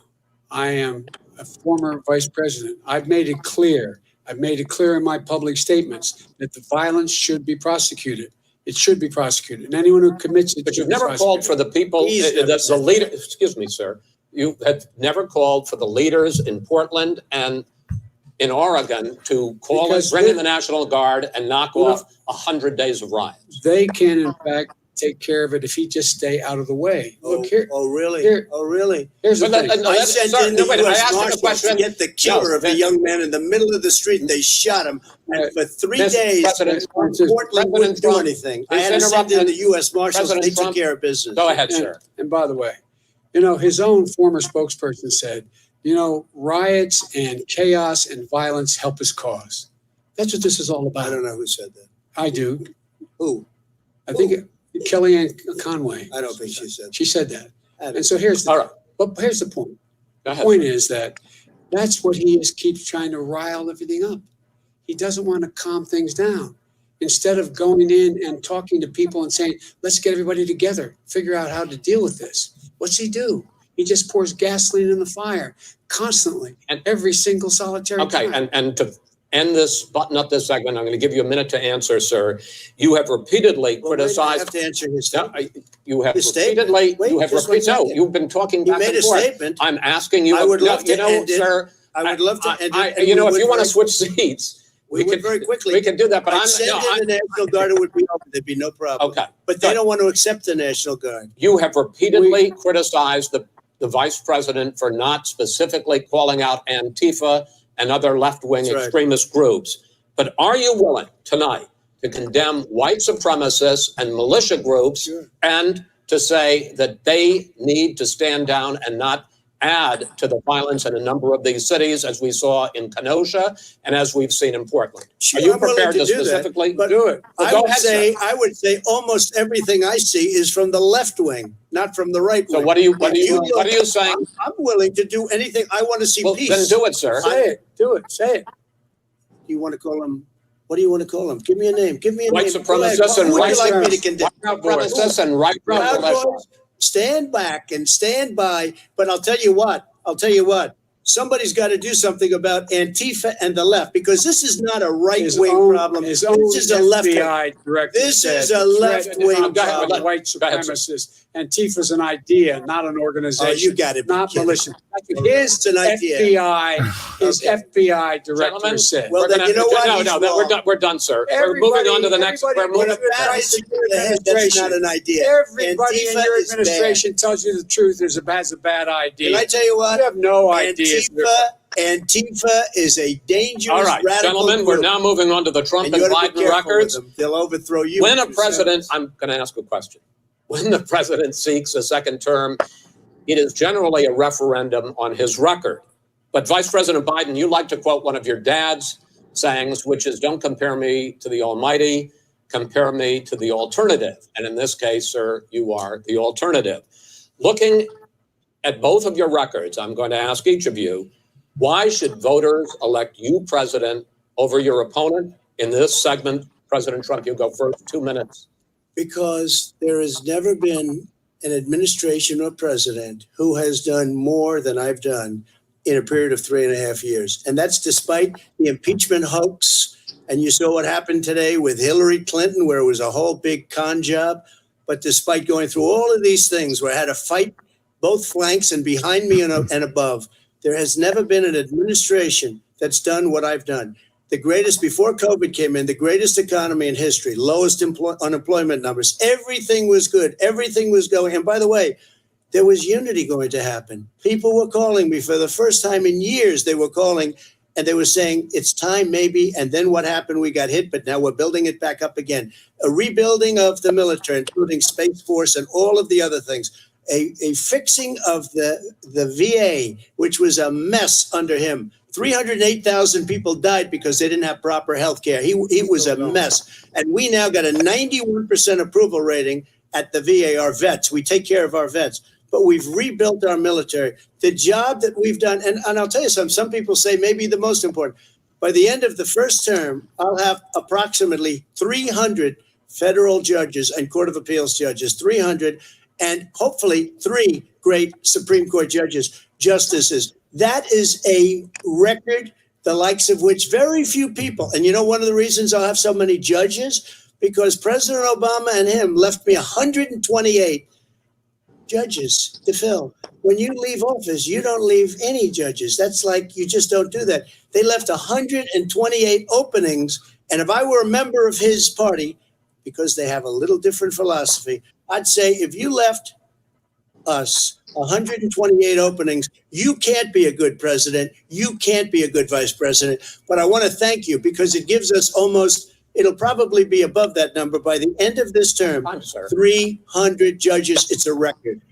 Looking at both your records, why should voters elect you president as opposed Nothing to like President Trump? admitting, You though. have 2 That's minutes another on thing, the too. road. Nothing like This just president admitting become weaker, that the court is sicker, completely political, right? more divided, more violent. Justice. When I was vice president, we inherited a recession. Yes. I was asked to fix it. I did. We left him a booming economy, and he caused a Yeah. recession. With regard to being weaker, the fact is that I've gone head to head with Putin and made it clear to him we're not going to take any of his stuff. He's Putin's puppy. He still refuses to even say anything to Putin about the bounty on the heads of American soldiers. Your son got No, $3.5 million. And by the way, Mr. right. President, my son, wait a minute. Mr. President, your campaign agreed to both sides would get 2-minute answers uninterrupted. Well, your side agreed to it. And why don't you observe what your campaign agreed to as a ground rule, okay, sir? he never keeps his word. Can Because you add No, back no, He's I'm a not person asking. that's That was a not the rhetorical only- question. Can you Go add ahead, back sir. 30 seconds? Yeah, yes, Okay. you may have. All right. Go ahead. So, thirdly, we're poor. The billionaires have gotten much more wealthy by a tune of over $300 to $400 billion more just since COVID. You in the home, you got less. You're in more trouble than you were before.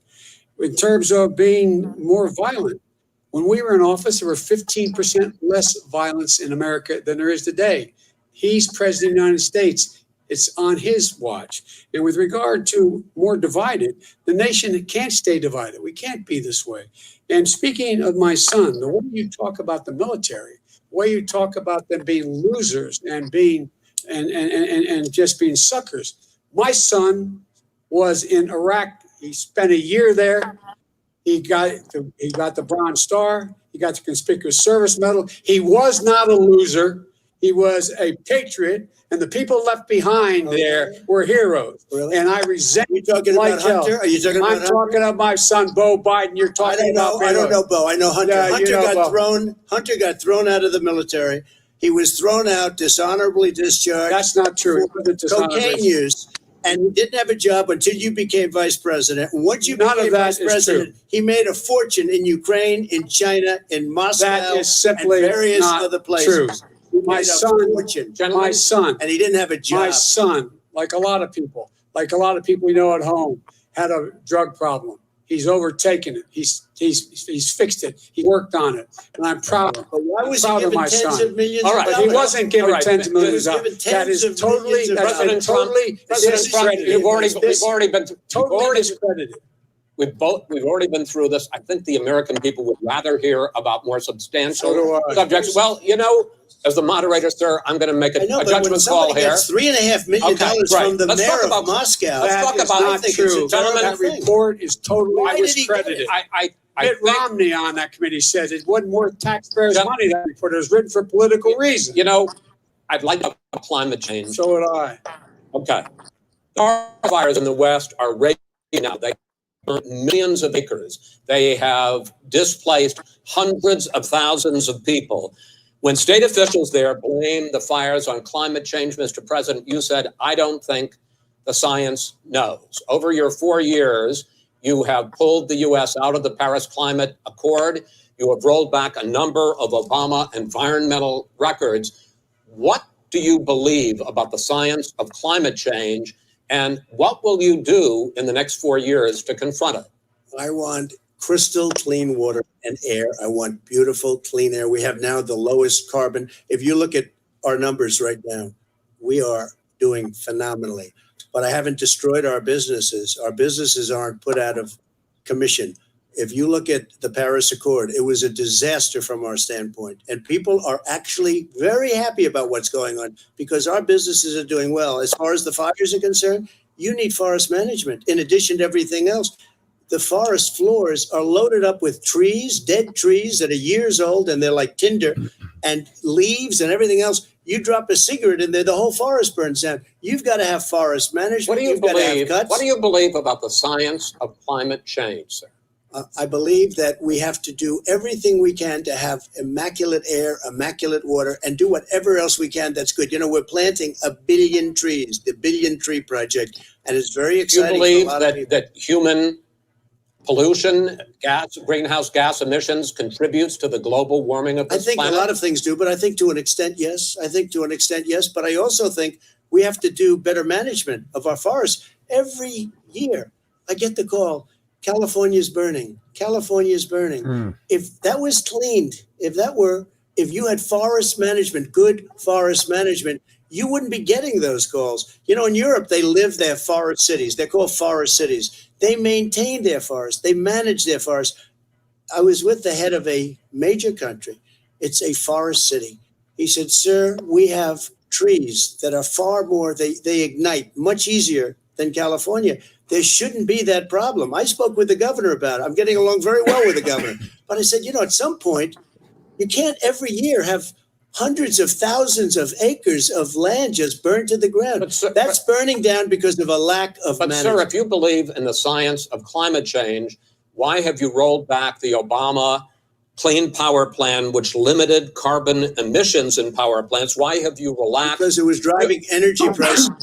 Why have you relaxed fuel economy standards that are going to create more pollution from cars? Well, and not trucks? really, because what's happening is the car is much less expensive and it's a much safer car.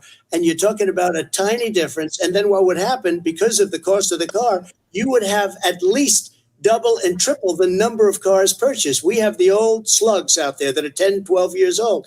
If you did that, the car would be safer. It would be much cheaper by But in the case of $3,500. California, they've simply No, ignored but you would take your a lot of cars rollback. off the market because people would be able to afford a car. Now, and by the way, we're going to see how that turns out. But a lot of people agree with me, many people. The car has gotten so expensive because they have computers all over the place for an extra little bit of gasoline. And and I'm okay with electric cars too. I think I'm all for electric cars. I've given big incentives for electric cars. But what they've done in California is just crazy. Vice President Biden, I'd like you to respond to the president's climate change record, but I also want to ask you about a concern. You proposed $2 trillion in green jobs. You talk about new limits, not abolishing, but new limits on fracking, ending the use of fossil fuels to generate electricity by 2035, and zero net emissions of greenhouse gases by 2050. The president says a lot of these things would tank the economy and cost millions of jobs. He's absolutely wrong, number one. Number two, if in fact, during our administration, the Recovery Act, I was able to bring down the cost of renewable energy to cheaper. That is true, Corey. That is coal true. And gas and oil. Nobody's going to build another coal-fired plant in America. No one's going to build another oil-fired plant in America. They're going to move to renewable energy, number one. Number two, we're going to make sure that we are able to take the federal fleet and turn it into a fleet that's run on their electric vehicles. Making sure that we can do that, we're going to put 500,000 charging stations in all of the highways that we're going to be building in the future. We're going to build an economy that, in fact, is going to provide for the ability us to take 4 million buildings and make sure that they, in fact, are weatherized in a way that, in fact, they'll emit significantly less gas and oil because the heat will not be going out. There's so many things that we can do now to create thousands and thousands of jobs. We can get to net zero in terms of energy production by 2035. Not only not costing people jobs, creating millions of good paying jobs, not $15 an hour, but prevailing wage, by having a new infrastructure that, in fact, is green. And the first thing I will do, I will rejoin the Paris Accord. I will join the Paris Accord because with us out of it, look what's happening. It's all falling apart. And talk about someone who has no relationship with foreign policy. Brazil, the rainforests of Brazil are being torn down, are being ripped down. More carbon is absorbed in that rainforest than every bit of carbon that's emitted in the United States. Instead of doing something about that, I would be gathering up and making sure we had the countries of the world coming up with $20 billion and say, here's $20 billion. Stop tearing down the forest. And if you don't, then you're going to have significant economic consequences. What about the argument that President Trump basically says that you have to balance environmental interests and economic interests, and he's drawn his line? Well, he hadn't drawn a line. He still, for example, he wants to make sure that methane's not a problem. You can now emit more methane without it being a problem. Methane. This is a guy who says that you don't have to have mileage standards for automobiles that exist now.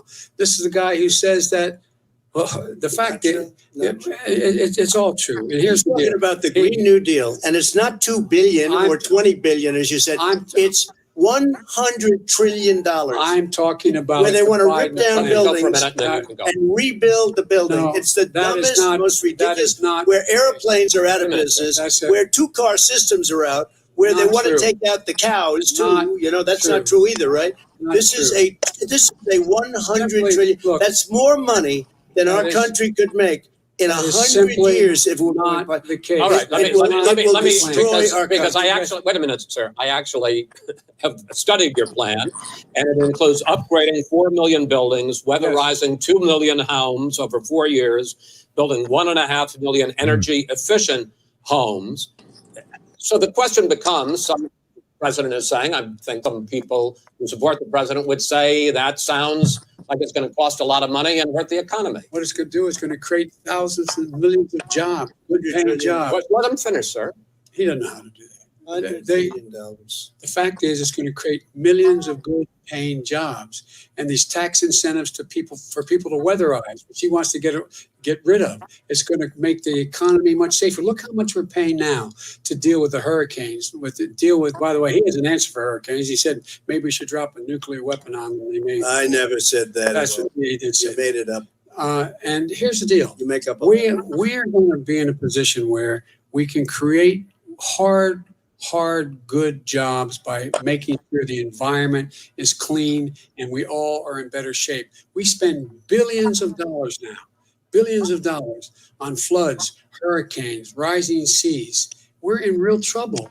Look what's happening just in the Midwest with these storms that come through and wipe out entire sections and counties in Iowa.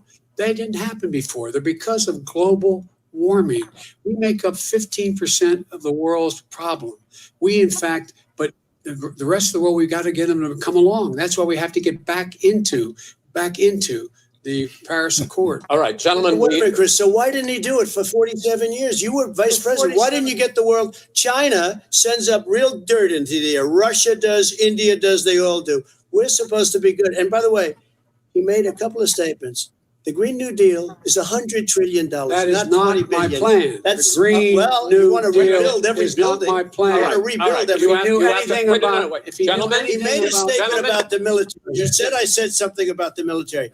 He and his friends made it up, and then they went with it. I agree, never said it. Okay. That is what he did is you're done in this segment. He called the military stupid bastards. And he said it on tape. He said, stupid bastards. He said it. Stop. I would never say that. Play it. Go ahead. Mr. Vice President answered his final question. The final question is, I can't remember which of all was ranting. I'm having a little trouble myself, but and about the economy and about this question of what it's going to cost. The economy. I mean, the Green New Deal and the idea of what your environmental changes will do. The Green New Deal will pay for itself as we move forward. We're not going to build plants that, in fact, are great polluting plants. So do you support the Green New Deal? Pardon me? You support that? No, I don't support the Green New Deal. You don't? Oh, well, that's a big statement. I support the radical left. I support the Biden plan that I put forward. Okay. The Biden plan, which is different than what he calls the radical Green New Deal. All right, gentlemen, final segment, election integrity. As we meet tonight, millions of Americans are receiving mail-in ballots or going to vote early. How confident should we be that this will be a fair election? And what are you prepared to do over the next 5+ weeks? Because it'll not only be to Election Day, but also counting some ballots, mail-in ballots after Election Day.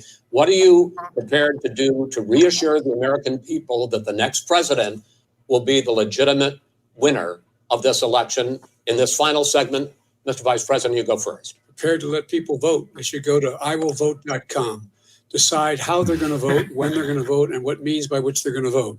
His own Homeland Security Director, and as well as the FBI Director, says there is no evidence at all that mail-in ballots are a source of being manipulated and cheating. They said that. The fact is that there are going to be millions of people because of COVID that are going to be voting by mail-in ballots like he does, by the way. He sits behind the Resolute desk and sends his ballot to Florida, number one. Number two, we're going to make sure that those people who want to vote in person are able to vote because enough poll watchers are there to make sure they can socially distance. The polls are open on time, and the polls stay open until the votes are counted. And this is all about trying to dissuade people from voting because he's trying to scare people into thinking that it's not going to be legitimate. Show up and vote. You will determine the outcome of this election. Vote, vote, vote. If you're able to vote early in your state, vote early. If you're able to vote in person, vote in person. Vote whatever way is the best way for you, because he cannot stop you from being able to determine the outcome of this election. And in terms of whether or not when the votes are counted, and they're all counted, that will be accepted. If I win, that will be accepted. If I lose, that'll be accepted. But by the way, if in fact he says he's not sure what he's going to accept, well, let me tell you something. It doesn't matter, because if we get the votes, it's going to be all over. He's going to go. He can't stay in power. It won't happen. It won't happen. So vote. Just make sure you understand you have it in your control to determine what this country is going to look like the next 4 years. Is it going to change? You get 4 more years of these lies.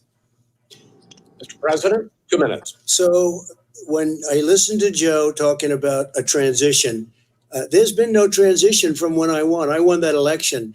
And if you look at crooked Hillary Clinton, if you look at all of the different people, there was no transition because they came after me trying to do a coup. They came after me spying on my campaign. They started from the day I won and even before I won, from the day I came down the escalator with our First Lady. They were a disaster. They were a disgrace to our country. And we've caught them. We've caught them all. We've got it all on tape. We've caught them all. And by the way, you gave the idea for the Logan Act against General Flynn. You better take a look at that because we caught you in a sense. And President Obama was sitting in the office. He knew about it too. So don't tell me about a free transition. As far as the ballots are concerned, it's a disaster. A solicited ballot, okay, solicited is okay. You're soliciting, you're asking, they send it back, you send it back. I did that. If you have an unsolicited, they're sending millions of ballots all over the country. There's fraud. They found them in creeks. They found some with the name Trump, just happened to have the name Trump just the other day in a waste paper basket. They're being sent all over the place. They sent 2 in a Democrat area. They sent out 1,000 ballots. Everybody got 2 ballots. This is going to be a fraud like you've never seen. The other thing, it's nice on November 3rd, you're watching and you see who won the election. And I think we're going to do well because people are really happy with the job we've done. But you know what? We won't know. We might not know for months because these ballots are going to be all over. Take a look at what happened in Manhattan. Take a look at what happened in New Jersey. Take a look at what happened in Virginia and other places. They're not losing 2%, 1%, which, by the way, is too much. An election could be won or lost with that. They're losing 30 and 40%. It's a fraud, and it's a shame. And can you imagine where they say you have to have your ballot in by November 10th? November 10th. That means that's 7 days after the election, in theory, should have been announced. Okay. We have major states with that. Sir, all run by 2 minutes Democrats. is 2 minutes. All run by Democrats. It's President Trump, it's a rigged election. you're going to be able to continue. You have been charging for months that mail-in balloting is going to be a disaster. You say it's rigged, that it's going to lead to fraud. But in 2018, the last midterm election, 31 million people voted mail-in voting. That was a quarter, more than a quarter of all the voters that year cast their ballots by mail. Now that millions of mail-in ballots have gone out, what are you going to do about it? And are you counting on the Supreme Court including a Justice Barrett, to settle any dispute? Yeah, I think I'm counting on them to look at the ballots, definitely. I hope we don't need them in terms of the election itself. But for the ballots, I think so. Because what's happening is incredible. I read today where at least 1% of the ballots for 2016 were invalidated. They take them. We don't like them. We don't like them. But what are you going to do about it? If there are millions of ballots going out what right you now, do what is are you gonna go do? and vote. You do a solicited ballot, No, and that's I'm not- I okay, know or your you go and complaint. vote. I'm asking you about the fact that millions of people You go and have vote. You go and No, vote but like what I'm they saying is, what are like you they gonna do used about to the in fact the that old. millions of people? You either do, Chris, a solicited ballot where you're sending it in, they're sending it back, and you're sending. They have mailmen with lots of it. Did you see what's going on? Take a look at West Virginia. Mailmen selling the ballots. They're being sold. They're being dumped in rivers. This is a horrible thing for our country. There is no. This is not. There is no. This is evidence not of going to that. end well. There is Okay. no This evidence is of that. not going Vice to President end well. Biden- 5 states In fact, have had go ahead, sir. mail-in ballots for the last decade or more. 5, including 2 Republican states. And you don't have to solicit the ballot. It's sent to you. It's sent to your home. What they're saying is that it has to be a postmark by election day. If it doesn't get in till the 7th, 8th, 9th, it still should be counted. He's just afraid of counting the votes because he You're knows the wrong. outcome. You're wrong. No, I want to continue with you on I this, love that. Vice President Biden. Chris, he's so wrong when he makes a statement like that. Excuse me, Vice President Biden. The biggest problem, in fact, over the years with mail-in voting has not been fraud historically. It has been that sizable numbers, sometimes hundreds of thousands of ballots are thrown out because they have not been properly filled out, or there is some other irregularity, or they missed the deadline. So the question I have is, are you concerned that the Supreme Court with a Justice Barrett will settle any dispute? I'm concerned that any court would settle this because here's the deal. When you get a ballot and you fill it out, you're supposed to have an affidavit. If you didn't know, you have someone say that this is me. You should be able to, if in fact you can verify that's you before the ballot is thrown out, that's sufficient to be able to count the ballot because someone made a mistake and not dotting the correct I. Who they voted for, testify, say who they voted for, say it's you. That is totally legitimate. All right. Excuse me, Chris, when you have 80 million ballots, I have a final Senate question. and swamping the system, you know it can't be done. You know it can't, and already All there's right. been So now, fraud. Mail service delivers wait a minute, gentlemen, in the 185 final million question pieces of is, mail a day. in 8 ballots. states, we can keep talking. It's In 8 states, election workers are prohibited currently by law, 8 states, from even beginning to process ballots, even take them out of the envelopes and Yes. flatten them until election day. That means that it's likely, because there's going to be a huge increase in mail-in balloting, that we are not going to know on election night who the winner is, that it could be days, it could be weeks, Could be months. until we find out who the new president is. So first for you, sir, finally for the vice president, I hope neither of you will interrupt the other. Will you urge your supporters to stay calm during this extended period, not to engage in any civil unrest? And will you pledge tonight that you will not declare victory until the election has been independently certified? President Trump, you I'm go first. urging my supporters to go into the polls and watch very carefully, because that's what has to happen. I am urging them to do it. As you know, today there was a big problem. In Philadelphia, they went in to watch. They're called poll watchers, a very safe, very nice thing. They were thrown out. They weren't allowed to watch. You know why? Because bad things happen in Philadelphia, bad things. And I am urging my people. I hope it's going to be a fair election. If it's a fair You're urging election, them what? I am 100% on board. But if I see tens of thousands of ballots being manipulated, I can't go along with that. And I'll tell you what, does that from mean? a common sense, Does that mean I'll you're tell going to you tell what your it means. people to take to the It means you have streets? a fraudulent election. You're And what sending are you out gonna do? 80 And million what would you ballots. do about that? They're not equipped to. These people aren't equipped to handle it. Number one. Number two, Okay. they cheat. They cheat. Hey, they found ballots in a waste paper basket 3 days ago, and they all had the name All right. military ballots. They were military. They all had the name Trump on them. Vice You President think Biden, that's good? Vice President Biden, final question for you. Will you urge your supporters to stay calm while the vote is counted? And will you pledge not to declare victory until the election is independently certified? Yes, and here's the deal. They count the ballots, as you pointed out. some of these ballots in some states can't even be opened until election day. And if there's thousands of ballots, it's going to take time to do it. And by the way, our military, they've been voting by ballots since the end of the Civil War in effect. And that's what's going to happen. Why is it for them somehow not fraudulent? It's the same process. It's honest. No one has established at all that there is fraud related to mail-in ballots, that somehow it's a fraudulent process. It's already been established. Take a look at Carolyn Maloney's race. I asked you had an opportunity to respond. Carolyn Go ahead. They have no idea what Vice happened. President Biden, go ahead. He has no idea what he's talking about. Here's the deal. The fact is, I will accept it, and he will too. You know why?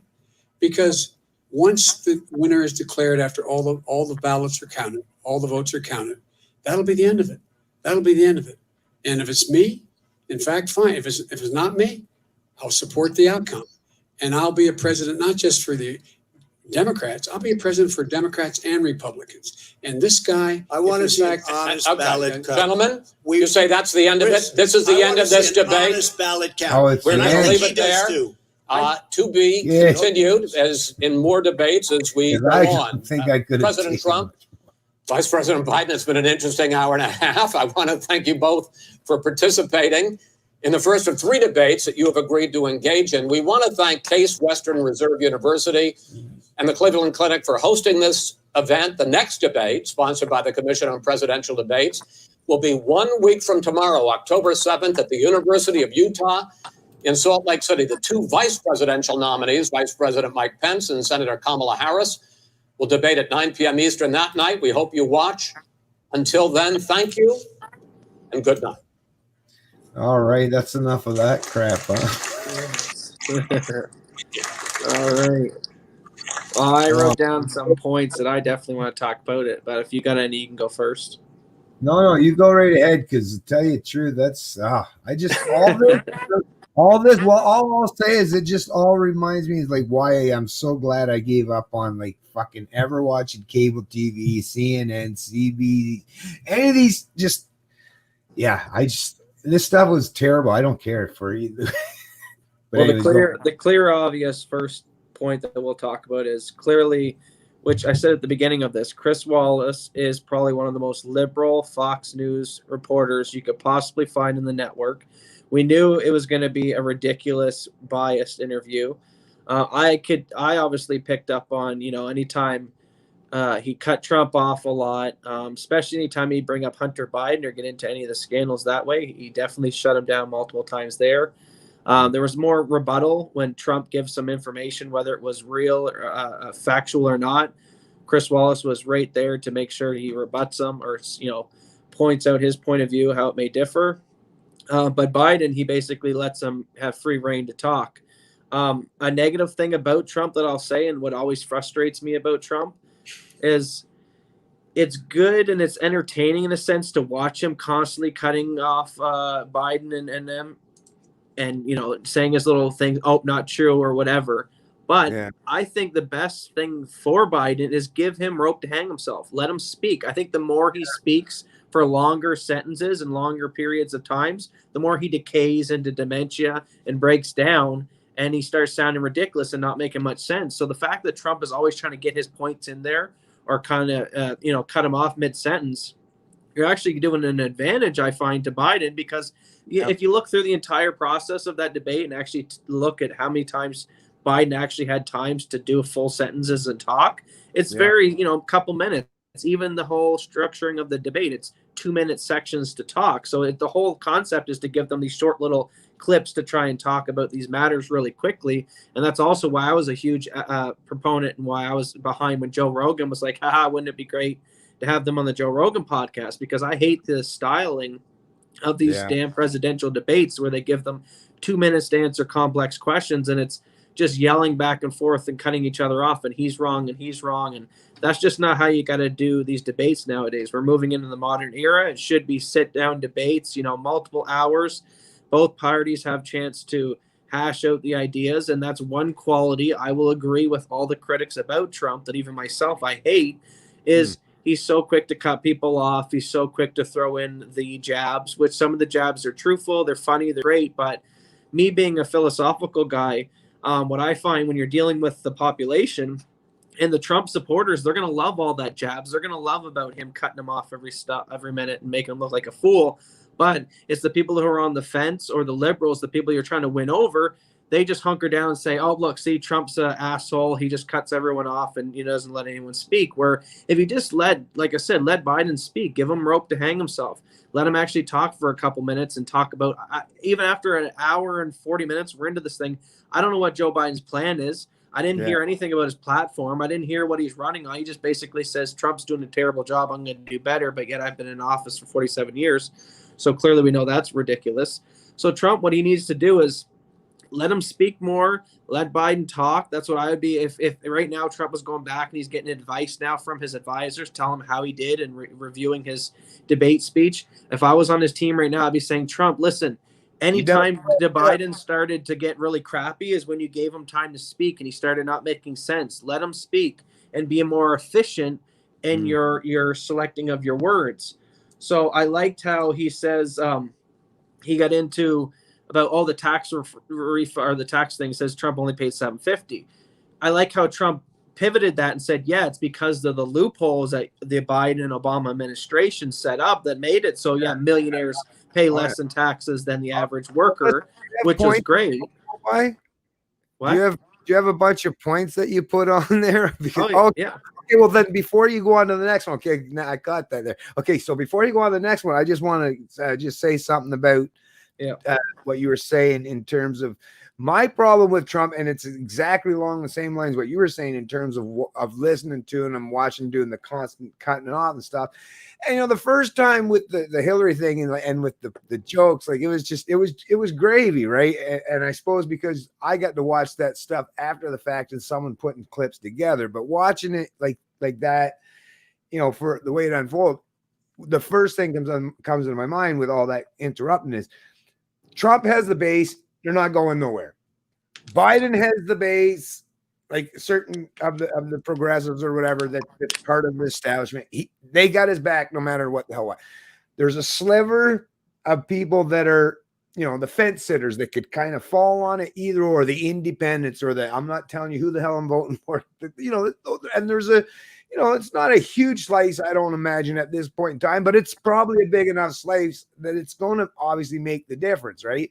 And to me, if you're going to try to appeal to that, yes, Trump, yes, he should have given fucking, even though obviously Biden, and we all know they're all pumped up. Both of them are fucking, get whatever the hell to make sure they're as sharp as they could fucking be tonight. Guaranteed both of them are. But yes, he needed to give Joe the leeway to fucking screw himself up, because it was going to happen.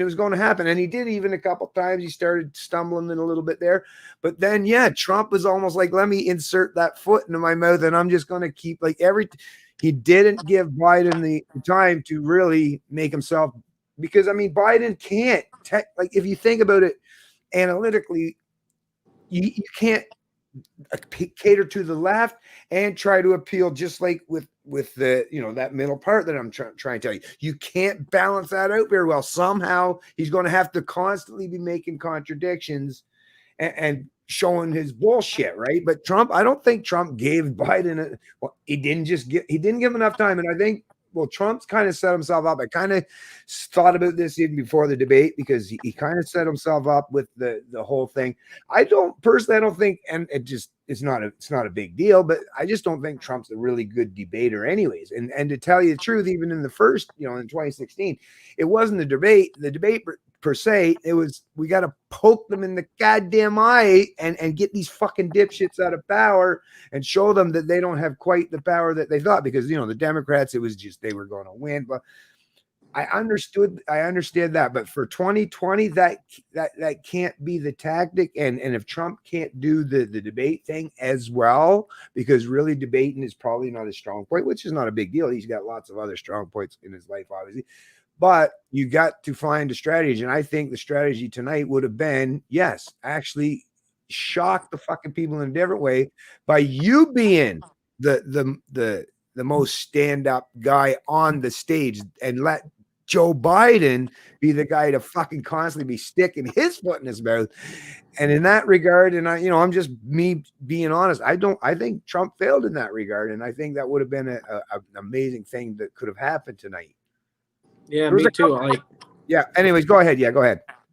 Yeah, so when I look at how I debate, and if I was on Trump's team and I'd be trying to whisper in his ear, Trump comes at a debate like, you're my enemy. I'm going to come in here and try to attack you and point out your points of view. And it's kind of more of a combated battle. Now, it's great for entertainment, but it's not good to sway minds or educate the masses. So when I look at debates and I look at, like, if I was someone like a Trump and you're looking at a debate platform like a presidential debate you just watched, it's an opportunity where you're going to have millions and millions of people tuned in, lefties, righties, independents, all across the board.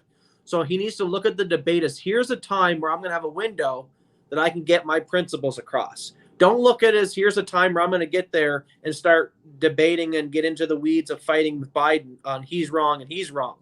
What you need to look, what he should be doing is get up there and start getting into the principles. Like, let Chris Wallace ask his questions. Doesn't mean Trump needs to answer it. He's got 2 minutes to speak. So what I would do, I'd filibuster the 2 minutes on topics that maybe, and I've not even to do with the question being asked.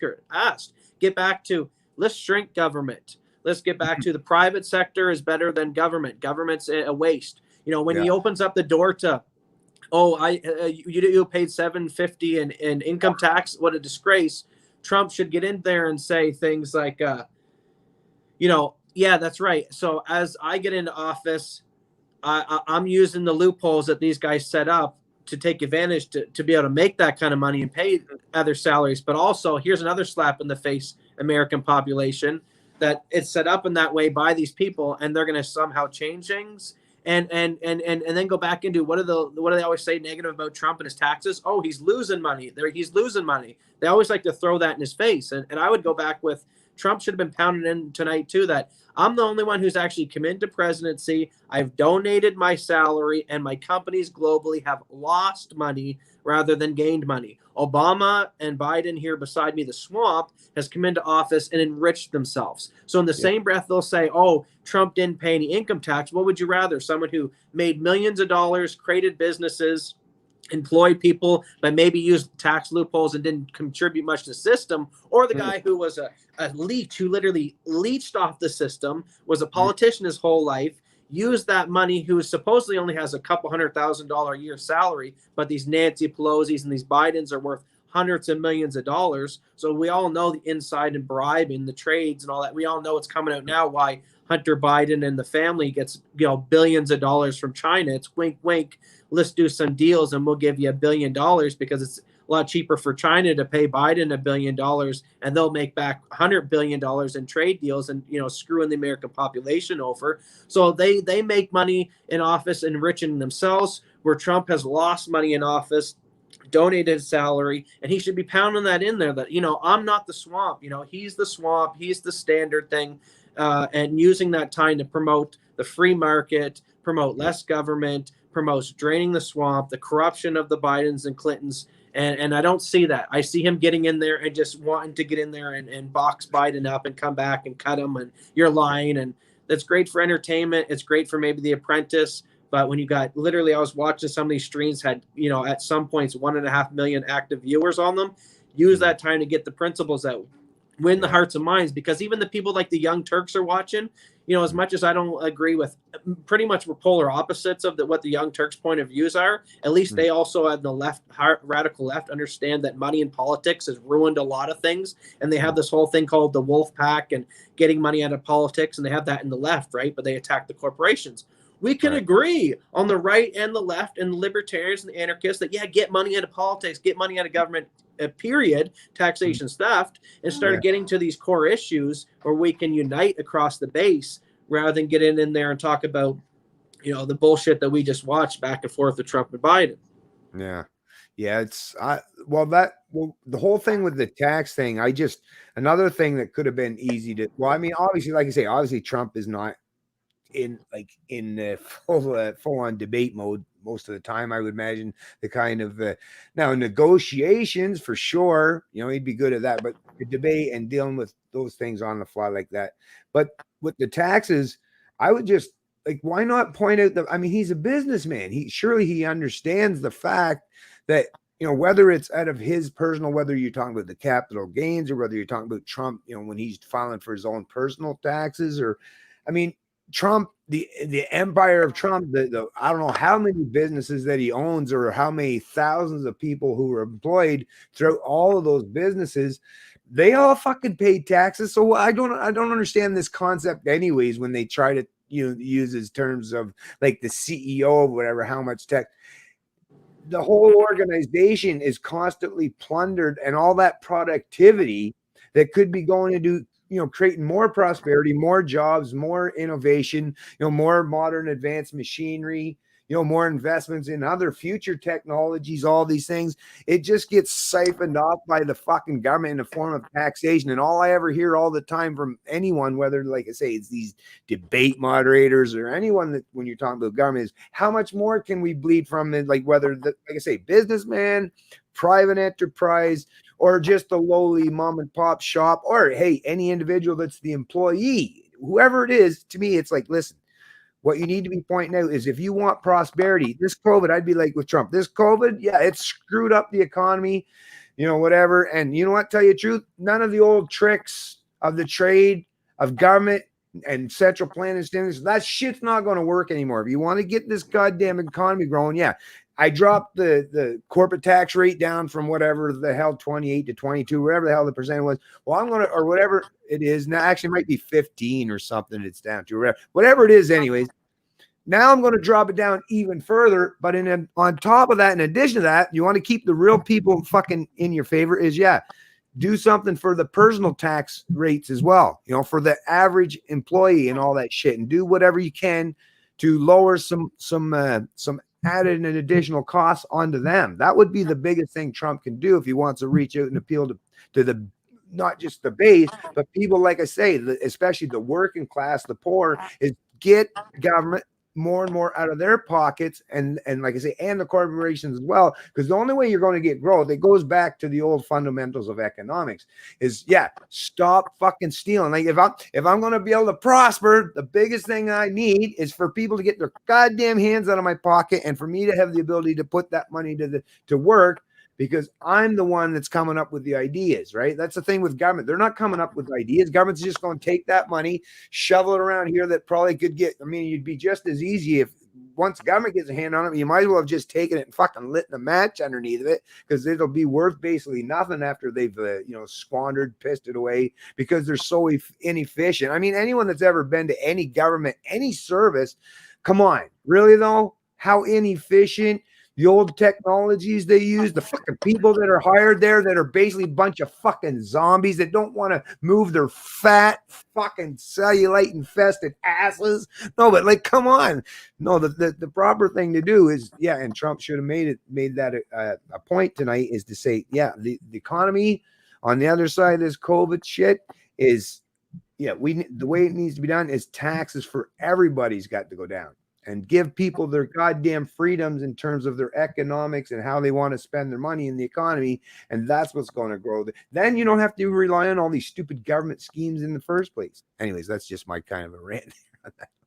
Yeah, 100%. And then one thing I wanted to point out too is I found it funny how Wallace called Trump out and said, "Are you going to condemn the white supremacists and the Proud Boy types?" But yet in the same breath, he didn't ask that question to Biden about Antifa. And one thing I'm gonna go over some key points here that show you that we're not just over here worshiping Trump. Me and my father are at heart true libertarians, true philosophical anarchists. We don't believe the state has a moral legitimacy anyway. We believe in private enterprise and the private market and voluntarism. So, but we can dabble into the politics. And, I can understand if I'm going to have to choose my master and one is semi-capitalist and one is full-blown communist, I'm going to obviously choose the lesser of two evils, saying that it's still evil, yes, but any rational person is not going to be a purist. You can be, but in most situations, purists are just the guys who'll be in the concentration camps first. You still got to play tactics, and I'm here to win the battle, not the tiny little war, or I'm here to win the wars, not the tiny little battles. But, where I think Trump is really weak, I think he's weak on, and I'll go into each of these topics, but I'll name the first. I think he's weak on COVID, the COVID talk. I think he's weak on the Black Lives Matter stuff. And I think he's really weak on the fact of shrinking government and growing it. So let's go back to the first one, COVID. I hate how he still drinks the COVID Kool-Aid and pushing, I'm going to put out the vaccine soon. Trump, call it for what it is. The virus was let out of China. You know, how he should be saying is China now should have to pay. Like, you know, America owes a lot of debts to China.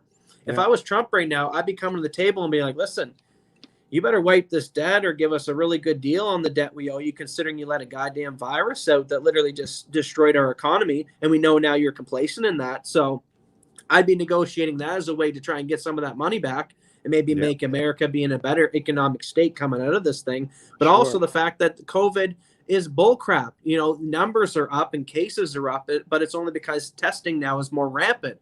You know, I was recently coming through an airport, and, you know, as soon as you step off the airport, they're saying, we'll give you a hotel money off a hotel room, 30% off your flights. They're basically paying you now. And I think that's what the next step is. You're going to see employers mandating it. You're going to see people and encouraging, you know, here, we'll pay you $50 to get COVID tested. We'll pay you $100. We'll give you a $100 Walmart card. You're going to see these things happen, which is going to encourage people to take these testing, which caused the testing numbers to go up, but the death numbers are down. So, you know, when you go to the news cycle, it's always, cases are up, second wave, but yet deaths are flatlined. So, of course, cases are up. It's like, imagine if this year they decided to test everyone in the world who's just ever got the flu in their life.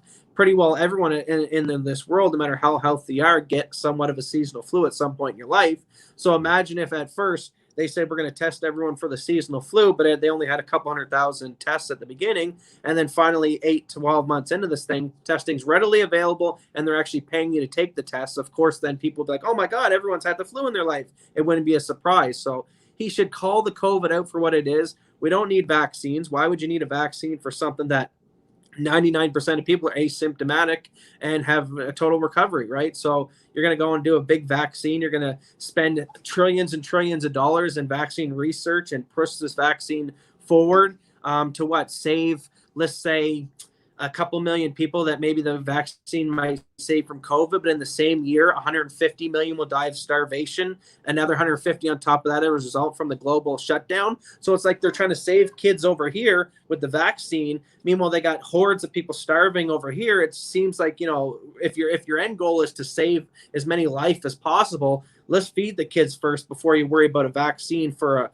a disease or a virus that has a 99% cure rate. So that's another thing that will skip and segue into the Black Lives Matter. Well, let me just say something on the COVID thing there too. Actually, is because that is actually a big thing. But for me, for the COVID, no matter what country you're in, and I firmly believe this, and if I'm proven to be wrong, then I'm not an epidemiologist.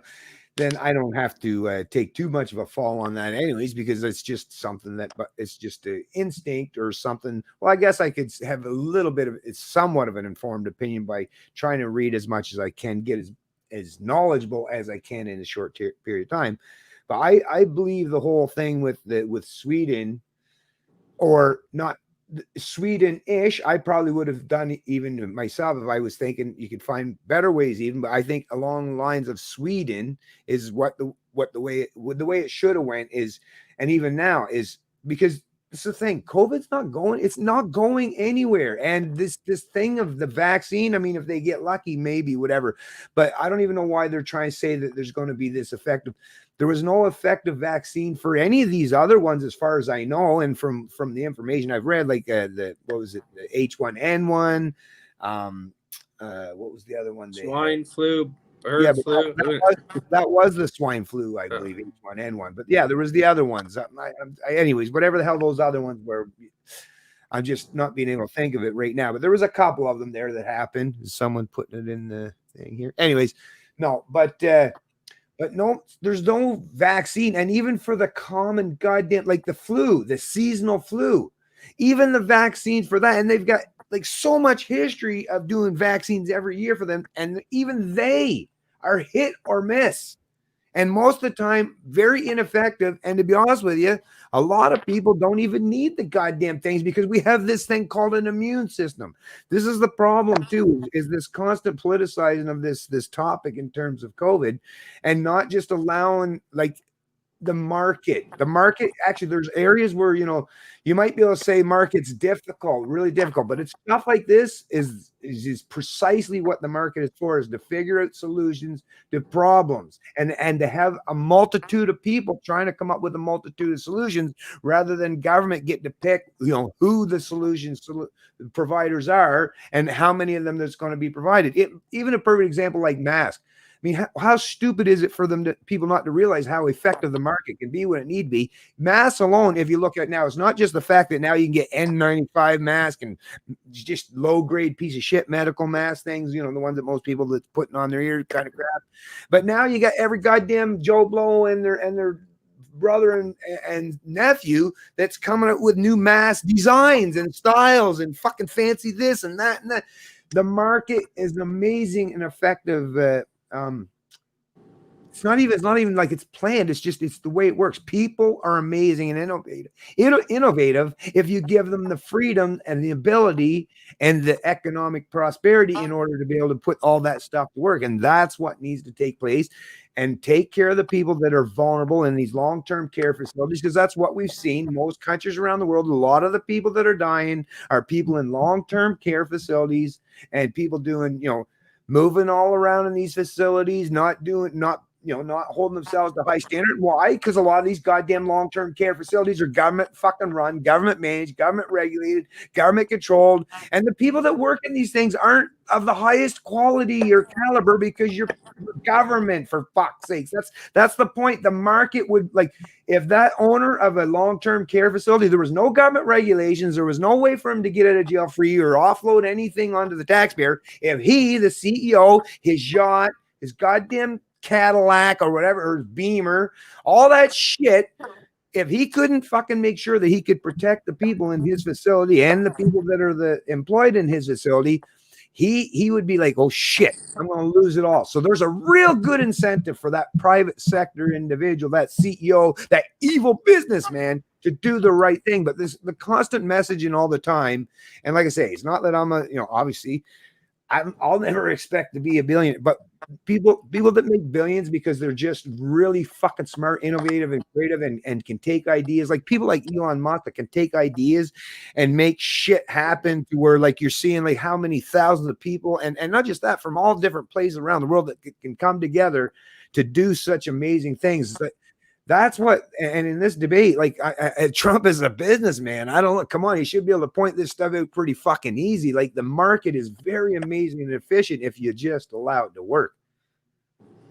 Yeah, for sure. So like you said, we can both agree that when it comes to COVID, he still promotes kind of like, he's got his mask in his pocket. So he's still behind the mask thing when we know masks are pretty useless. It's a mouth diaper. You're basically spitting in the thing all day.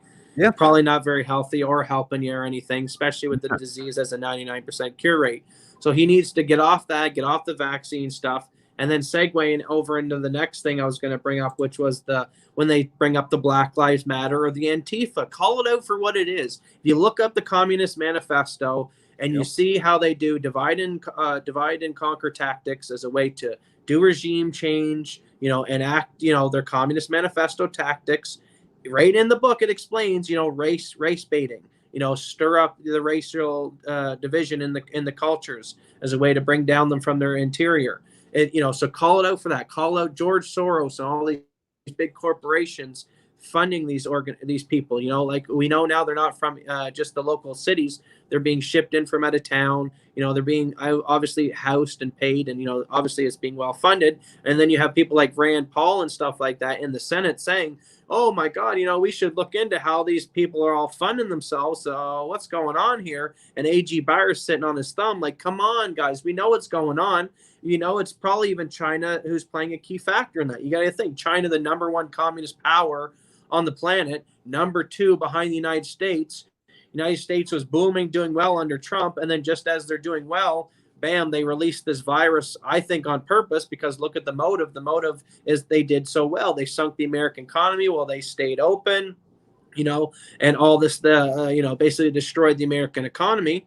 So I think American and what Trump needs to be doing, and what I would be using the debate stage to say is, don't worry, American population. We're going to open everything up because you shouldn't close the economy down for something that kills, even if it was 1% of the population. Let's say it's a full 1% who's getting killed. Let's even go 2%, even to go as high as 10%. You should never just shut down everything, because now we know, and even mainstream news sources know, if you shut down everything, well, how the hell is the food supplies going to get into the third world countries? A lot of these third world countries, these places that live in the desert, they're not really good places to farm or get food from. So, or these island nations, a lot of them require foreign imports to get a lot of their food, their medications, and all the stuff. Not to mention, you shut down the economy, people lose their businesses and get desperate, which creates crime and desperation. So we know now the locking down the economy is going to kill more people as a result than the virus. So Trump needs to say that. He needs to say, open this shit up tomorrow.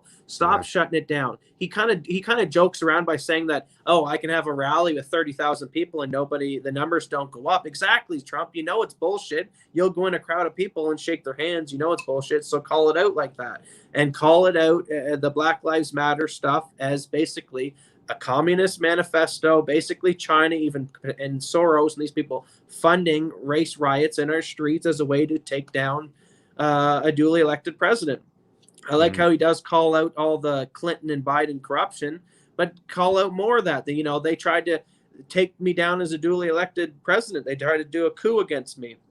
And then the final thing, I think Trump's biggest flaw that I can't stand about Trump, and I hate the most, is he doesn't shrink government. At the end of the day, as much as we can love how he doesn't got wars in the Middle East, and yes, he's more libertarian when it comes to the economy. Yes, he's created jobs and all these other things, but he's also expanded government.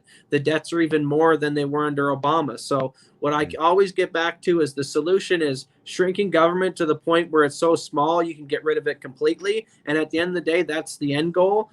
And you got the far leftists who want to basically be communist anarchists and don't want any government or system. You got us who are on the far end of the spectrum, maybe the full-on end caps and libertarians who want to shrink government or have no government as well. So let's kind of unify the radicals on both ends and the somewhat independents in the middle, and get back to the core issue of, we all agree government's shit and corrupt. The far lefties say Trump's a dictator. We say, oh, Biden's a dictator and they're corrupt and they enrich themselves. So let's stop playing in their game. Let's stop playing chess on their board.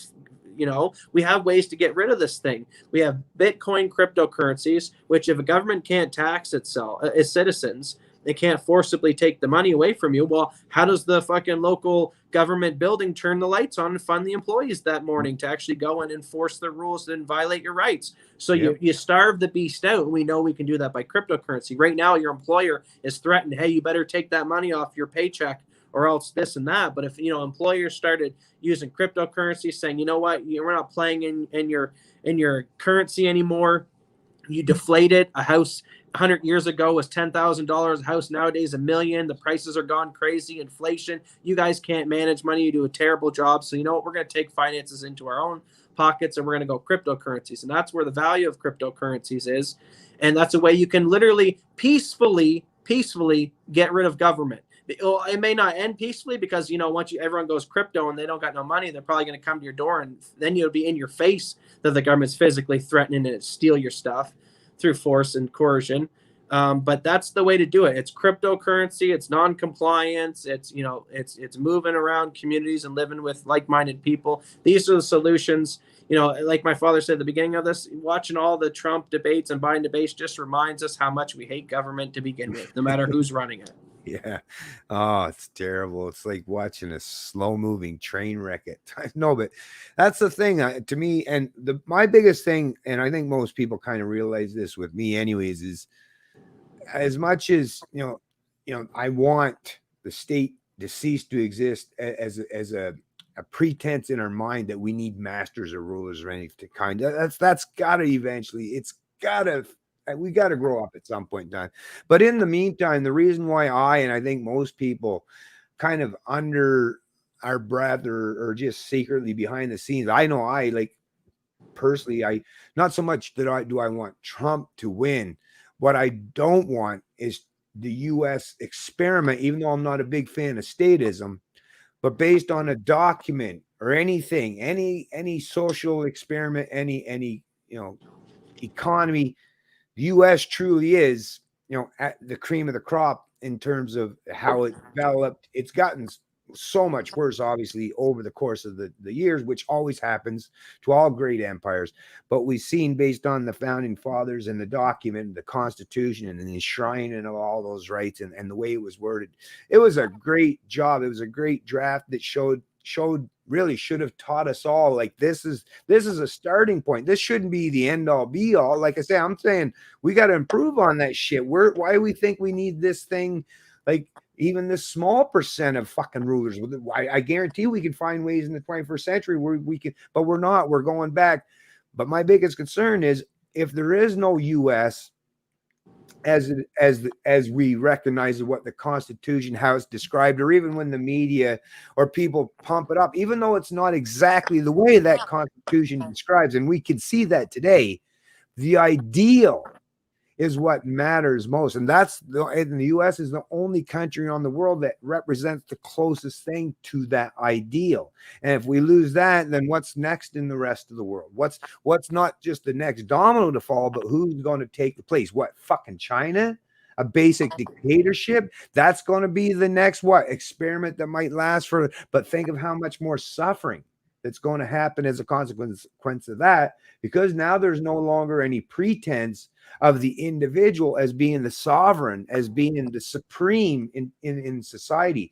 Once you've gone away from that, you go towards collectivism, which is what communism is, fascism, socialism, democracy. That's why the U.S. has a republic, and the way it was set up, it was so important to emphasize the importance of the individual. Without that, then you just become another gear in the, or another cog. Yeah, another gear in the cog, or cog in the machinery, whatever, gear in the machinery.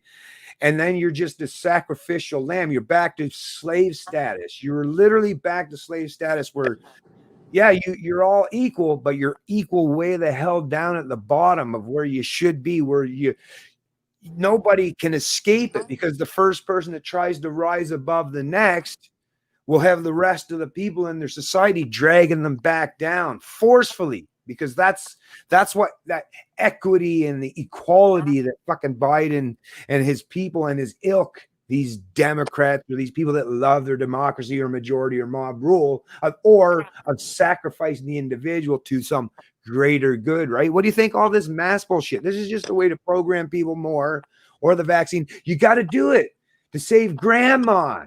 Really, that's just another iteration. It's just another snake oil fucking salesman line saying you got to sacrifice yourself for the greater good.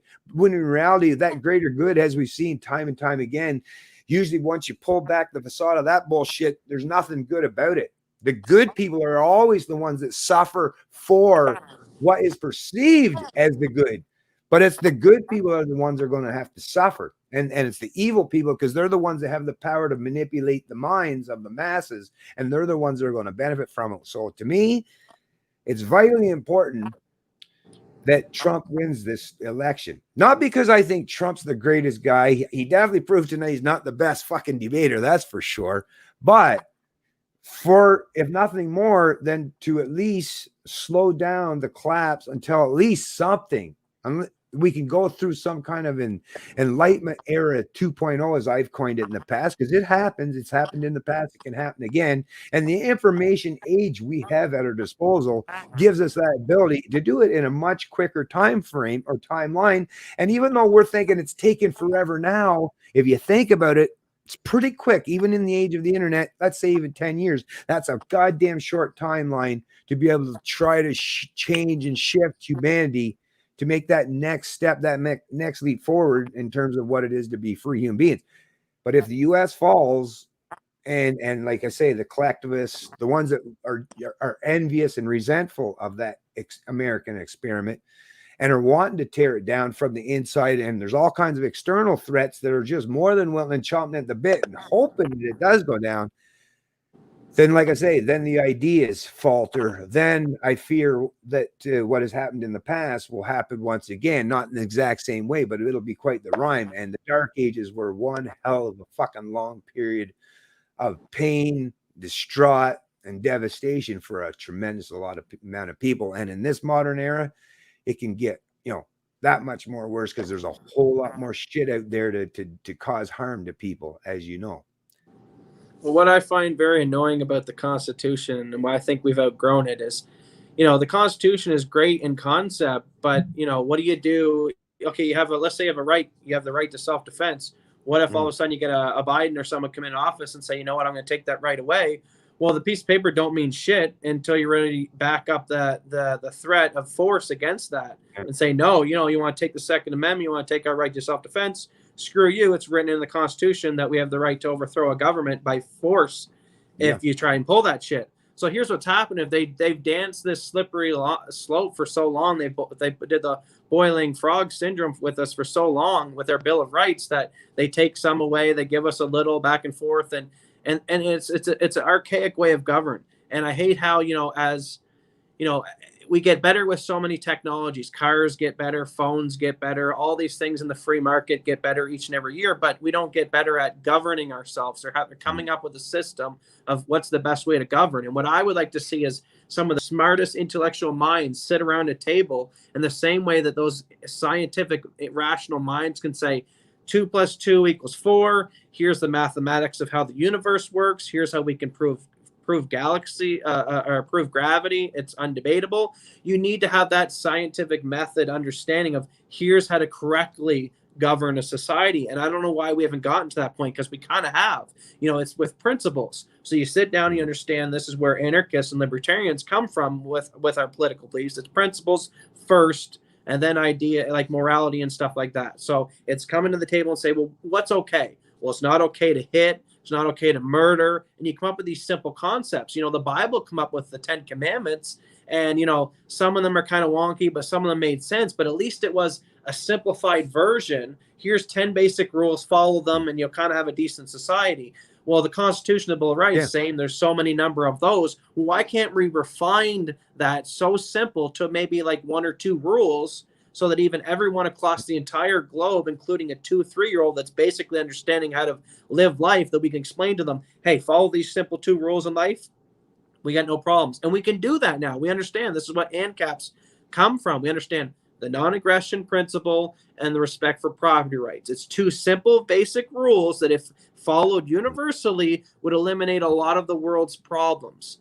Not every one of them. There's some we're not going to say that we're going to have a total utopia. There's always going to be problems, but the freedom of allowing just those 2 rules and allowing people to be free, creative individuals and be peaceful will stir the free market the way that you never see before. The same way you can look down in space and see North Korea completely black because it's ruled by a dictator that doesn't allow freedom and creativity in its population, versus South Korea, one of the most innovative countries and high-speed rails, high-speed internets. This is what freedom does. When you give people the freedom to be off the chain, to not be chained up to the backyard and actually go out, invent things, work in the market, as long as they're not violating 2 simple rules, the non-aggression principle and people's property rights, magical things would happen. So this is what we need to get to. We need to get to, instead of debating Trump, Biden, government this, healthcare, cops are bad, Black Lives Matter, debate principles, okay? Debate, this is how mathematically you run a society to have the most peaceful, prosperous outcome, not debating communism, socialism, capitalism. We can even make it way simpler than that. And the non-aggression principle, for those who may be just coming to these concept, is very simple. It's the golden rule. Don't hurt people, whether that's physically, emotionally. Just don't be an asshole. Don't be abusive. Don't beat the hell out of people. Don't steal their property. It's pretty simple golden rule that even was taught in the Bible. Don't murder. Don't hit. Don't steal. So that non-aggression principle covers that stuff. It covers the defrauding of people, stealing from them, violence against them. It's a very simple concept that even a 2-year-old can understand. And property rights is just an extension of that. So if I make something, Well, if then you can steal the products of my labor, then you violated the first principle. So it's just a second principle that makes sense on the first principle. Just kind of, but even with the first principle, it's almost universal that even you could just have just non-aggression. And that would even almost in its nature even cover property rights, because obviously if you're coming on someone's property and you have consent, it's okay. If you don't, it's a form of aggression. It's a form of trespass. It's a form of a violation, you know? So, you know, these things can be very simplified. So I would like to see Trump getting up there and using the bullpit of let's shrink government, government's the problem, the kind of the stuff he was promoting in 2016 that got him elected. But then once he get in office, you've seen he built the military. Ooh, I built the military. Great. I don't want you to build the military because that's just more power and money given to the state. Get back to shrinking the government. But I'll pass it off to you to finish. Well, no, I was just, my thing, the big thing is, well, two things, I guess, is what that stands out to me in terms of the importance that should be stressed here is it's generational, and it's all about properly informing.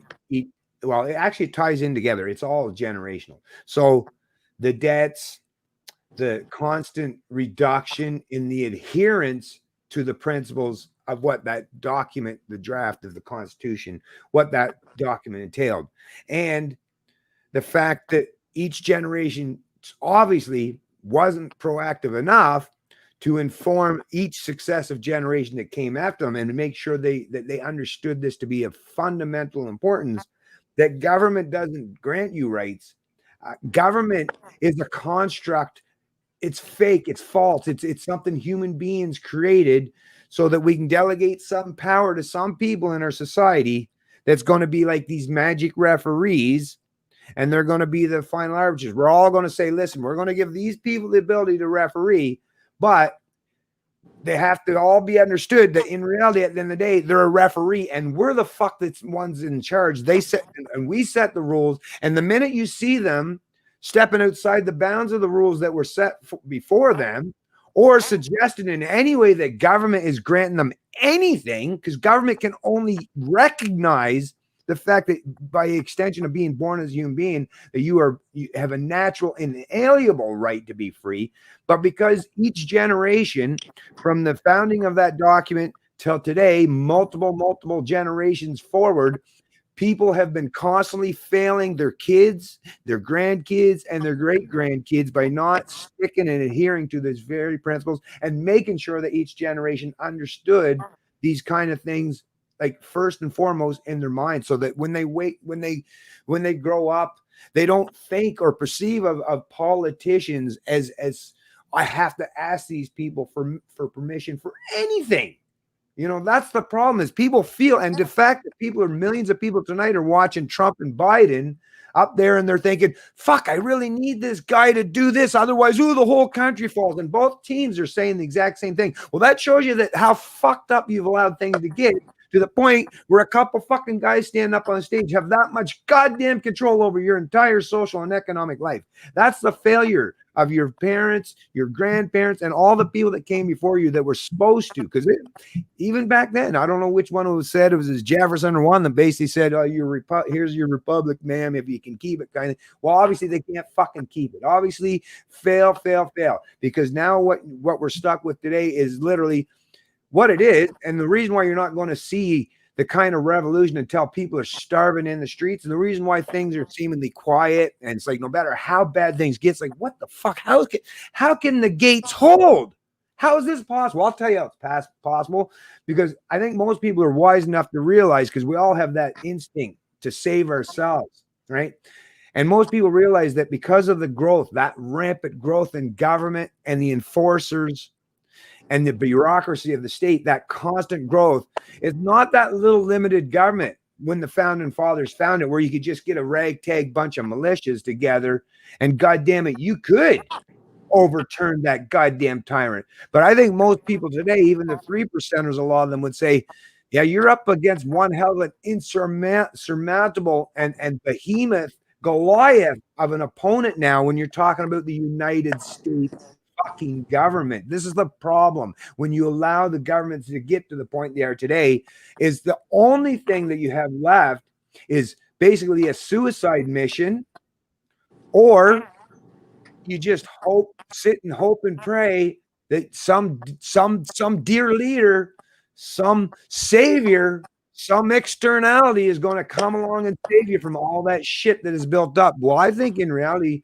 there comes a time where you better start being a little pragmatic and start to realize that, no, this was a hell that was in the making. We've seen how the story unfolds historically, and that's why it's of vital importance, because there is only one other option, as we all know, and it's a bad, terrible outcome. So only thing that we have left between now and that potential is the internet, the information age, and getting to fucking speak to enough people on this planet, or in particular in our own countries, to get thinking about these things, to get them goddamn up to speed and stop thinking that I have to have a master, I have to have a ruler. If I didn't have one, all these bad things are going to happen. Bad things are happening now because and a consequence of those goddamn rulers. And if people don't start teaching their getting out of your comfortable zones, getting out of your I got to be in my safe space, or I don't want to rock the boat because I got my cousins or my nephews or my sister or my son coming over and they're liberal and I'm conservative. If you don't get out of your goddamn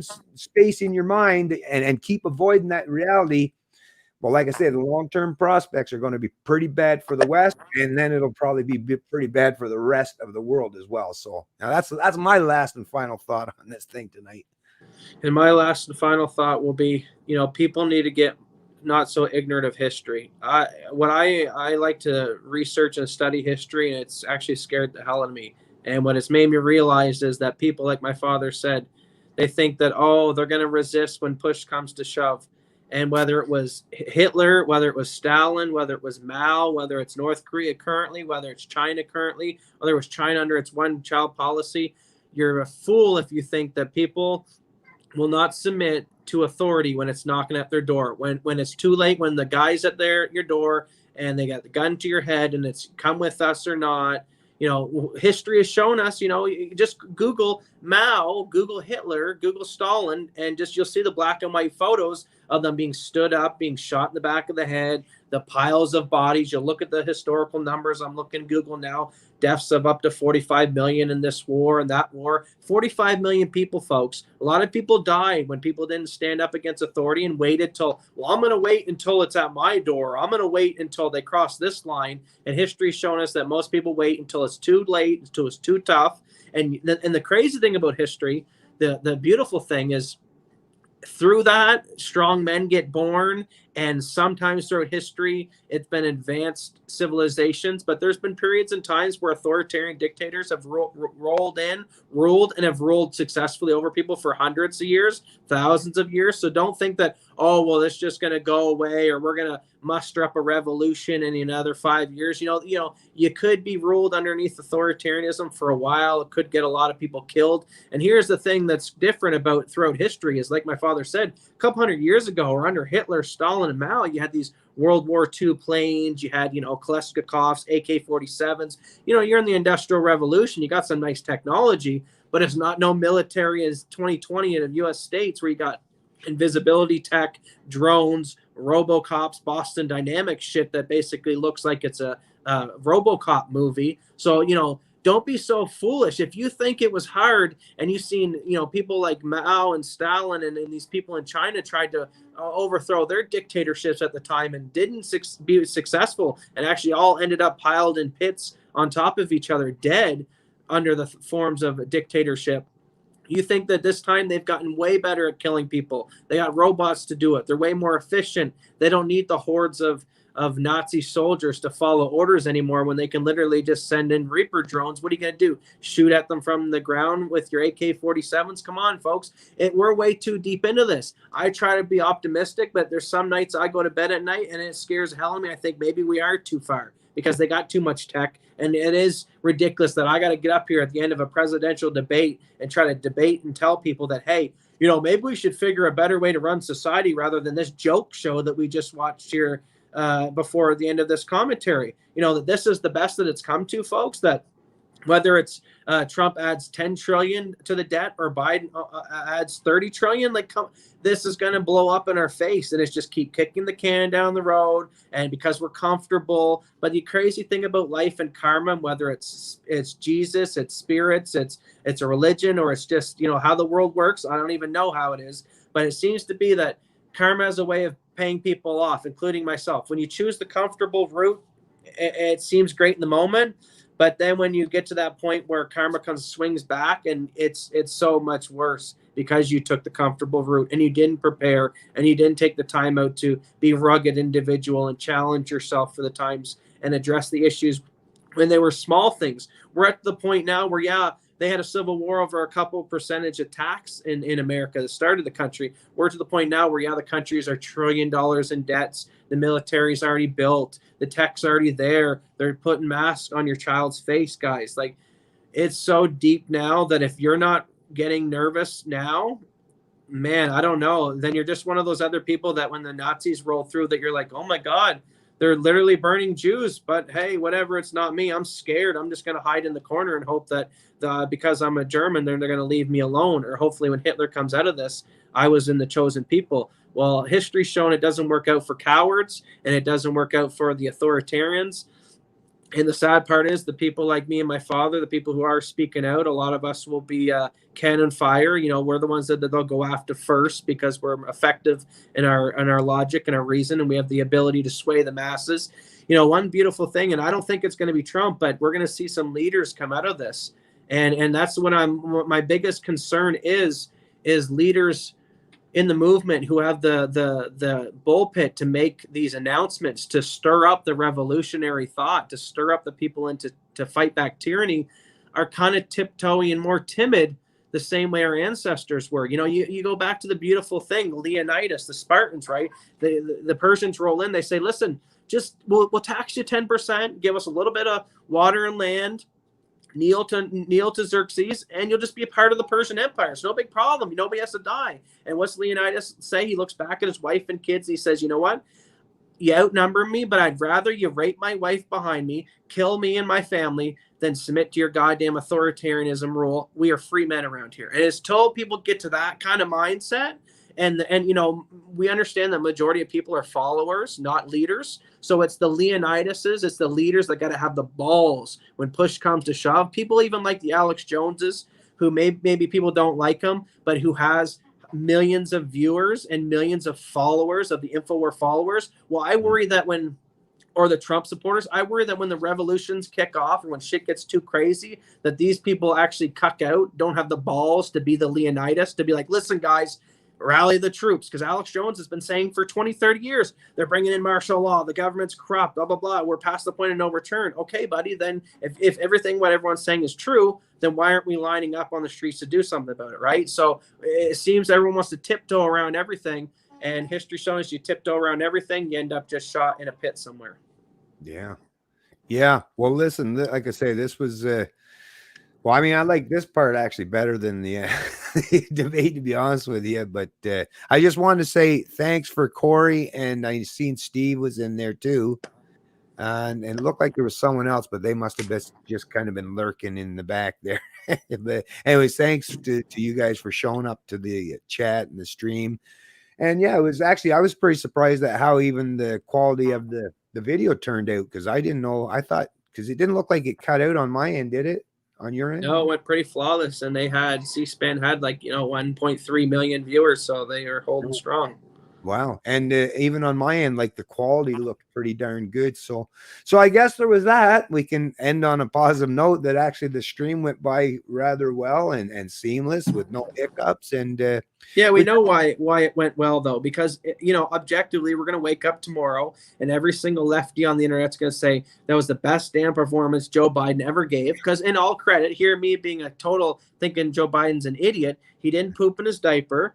He managed to actually get through the debate, and he didn't fall over. And he didn't even take a bathroom break. I thought in an hour and a half he was going to break a couple times, but he didn't. So the left's going to come out tomorrow morning well, leader of the realm, he gave us the perfect speech. Look, Biden didn't shit his pants, and look, he could actually get a sentence out, and that's because Trump cut him off so many goddamn times that he didn't have an opportunity to actually get some full sentences out to make himself look like an idiot and get gaffes for the morning. So, that's why it went so well, and the internet was working great tonight, because if anything, I'm going to be an objective person and say Trump actually lost that debate. Not in the fact that, like, the truth aspect, everything he said is right. His philosophy is better than his Biden, which is a communist, obviously wants to grow government. But in the aspect of controlling the floor and winning voters over that night, I don't think he did. So he just made the left be more going to say that, look, Trump's an idiot, cuts him off every 2 seconds. Even his own Fox News debater can't even keep him control. Yeah, I'd have to agree with that. But only because we know, put it this way, as someone like but as the typical person watching, then you got to bang on. For me and you watching, and Corey and Steve watching for the Dog and Pony show, yeah, Trump didn't do as good of an acting job as Biden did, apparently. That's because really at the end of the day, that's what we're talking about here. But yeah, Trump, I mean, surely someone's going to, well, probably not right away, because I'm sure Trump's probably kicking himself in his own ass right now.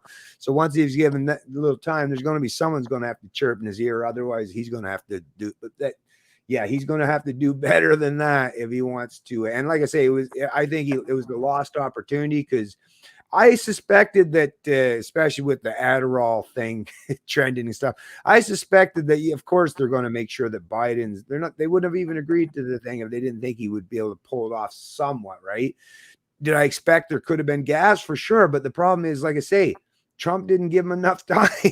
That's probably the biggest issue I have. And you basically said the same thing it was Trump. Trump was his own worst enemy tonight. So it's not that Biden won the debate by any stretch of the imagination. There wasn't really much of a debate, and but Trump beat himself tonight. That's what it is. So that's the only thing I could say about what happened tonight. And watch quickly tomorrow morning when you wake up, how many of the I don't want to point too many names, but let's say the more conservative, popular Trumpies in the movement who will then say, "Oh, look, Trump kicked his ass." If one thing you'll learn about listening to me and my father is we're truly independent. We're not partisan. We're not, I'm not on the Trump bandwagon. I see some of them on the right that, no matter what Trump does, he's holy and holy. And, they'll say tomorrow, watch, you'll see that some of them will come out and say Trump was the best speech ever. And you'll have the ones say Biden was the best speech ever. And anyone with a rational mind says both of them were a joke. Both of them didn't do a good job. And they talked over each other. And it was a clown show. And when you're running for the presidency in the office, there does have to be somewhat of a cordial professionalism to it. And anyway, ideas and calmness and demeanor, I always feel win out when you're in an argument. When you're trying to get someone on your side, if you talk to them with calm assertiveness and with facts and logic, that's about better than just trying to debate and cut throat and throw in insults, was what Trump does. And that's great for the news cycle, but it's not good, like I said, when you get a platform where you have literally the entire globe watching you, and here's your opportunity to promote the values of shrinking government, get government out of our life. COVID's a fraud. Oh, the Black Lives Matter, that's just a communist manifesto, Soros-funded revolution in the streets. Like, call everything out exactly what they are, instead of just debating the weeds of everything and muddying the waters. That's all I seen happen tonight. At the end of it, I didn't learn too much what Trump was going to do. I didn't learn too much what Biden's plan was going to do. It's just attack each other and say each other was wrong. Yeah.